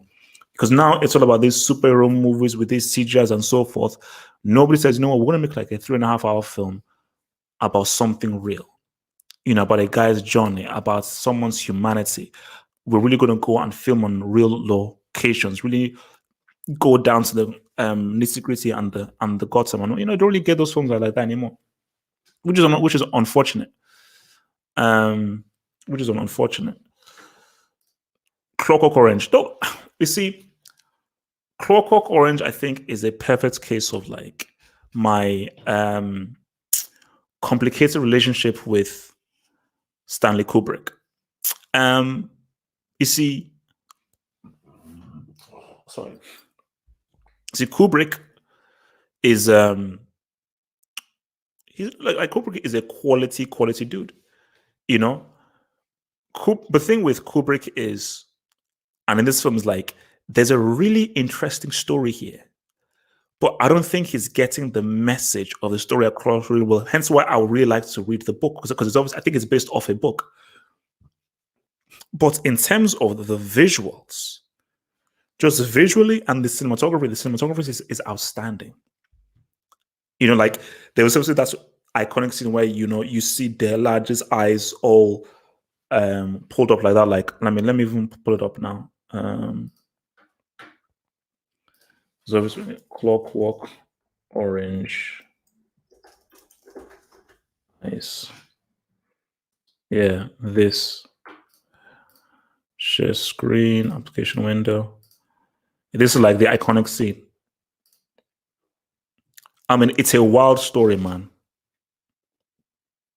Yeah, look, this film was wild, man. But just when you just think about the concept of the story and what they're doing and what they're trying to say about violence and the human condition. It's interesting. It's really interesting, and it's really talking about stuff that's quite deep about just no. Can you take away something that you believe is so crucial to humanity, which is like the need for violence? Like, are we violent? Are we violent by nature, not nurture? And is violence something that can be taken out of us as human beings? And if you take violence away from us as human beings, are you taking away in an important aspect of our humanity? So it's dealing with those things. But again, when you just look at the story, it's like, okay, well, this is interesting. But the way Kubrick makes his films is, for me, I don't think storytelling is his strongest suit. His strength is getting really strong performances from his actors. I think he gets really good performances from his actors, but I don't really think that he is able to tell a good coherent story, unfortunately. Thoughts on K-pop, bro? They're the new boy bands. Before we had, what's it called, Backstreet Boys, NSYNC. Now we have K, like they have these guys. And what was the name of the BTS? They're the new dudes. And let me be real with you. When I see these guys dance and do their dance routines and so forth, I'm like, bruh, these guys are serious, man. Like when you see these guys do their dance choreography and stuff, these guys are flipping serious. So and what is interesting, and this is what I find so interesting. Like, I think English is the language that is most widely spoken. So you think that it's impossible for a non-English band or boy band to be the number one band in the world. So with the very fact that these guys, this stuff is in Korean, and people still follow these dudes, and they're easily the number one band in the world, I'm like, that's so basically it just shows that music has no language. Music is pretty much is pretty much universal. That's why, because even as well, like what's it called? My Japanese friends, he was playing this like Japanese music, and again, like for me, I only knew like a few was that this Japanese band was saying, but the music was so good, the harmonies and the melodies were so good. I was like, oh my god, this is amazing, and I have it on my phone.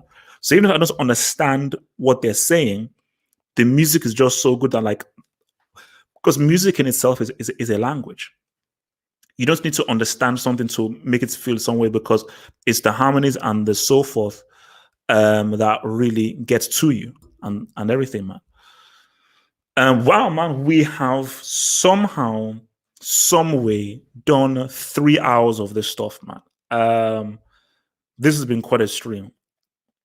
Man. So remember, guys, man, if you want to send me recommendations of what you want me to talk about, send me all the topics and discussions you wanted to talk about. It could be of anything, but anything non-football.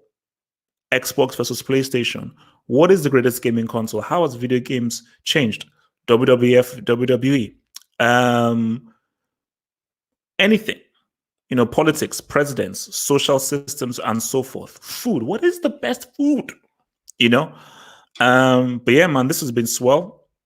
Hopefully you guys stay safe. You stay strong. You stay well fed. You stay healthy. You stay informed and stuff. And as of right now, I think I'm actually going to try and go to the store, which may be closed, to try and get myself some important amenities. So guys, man,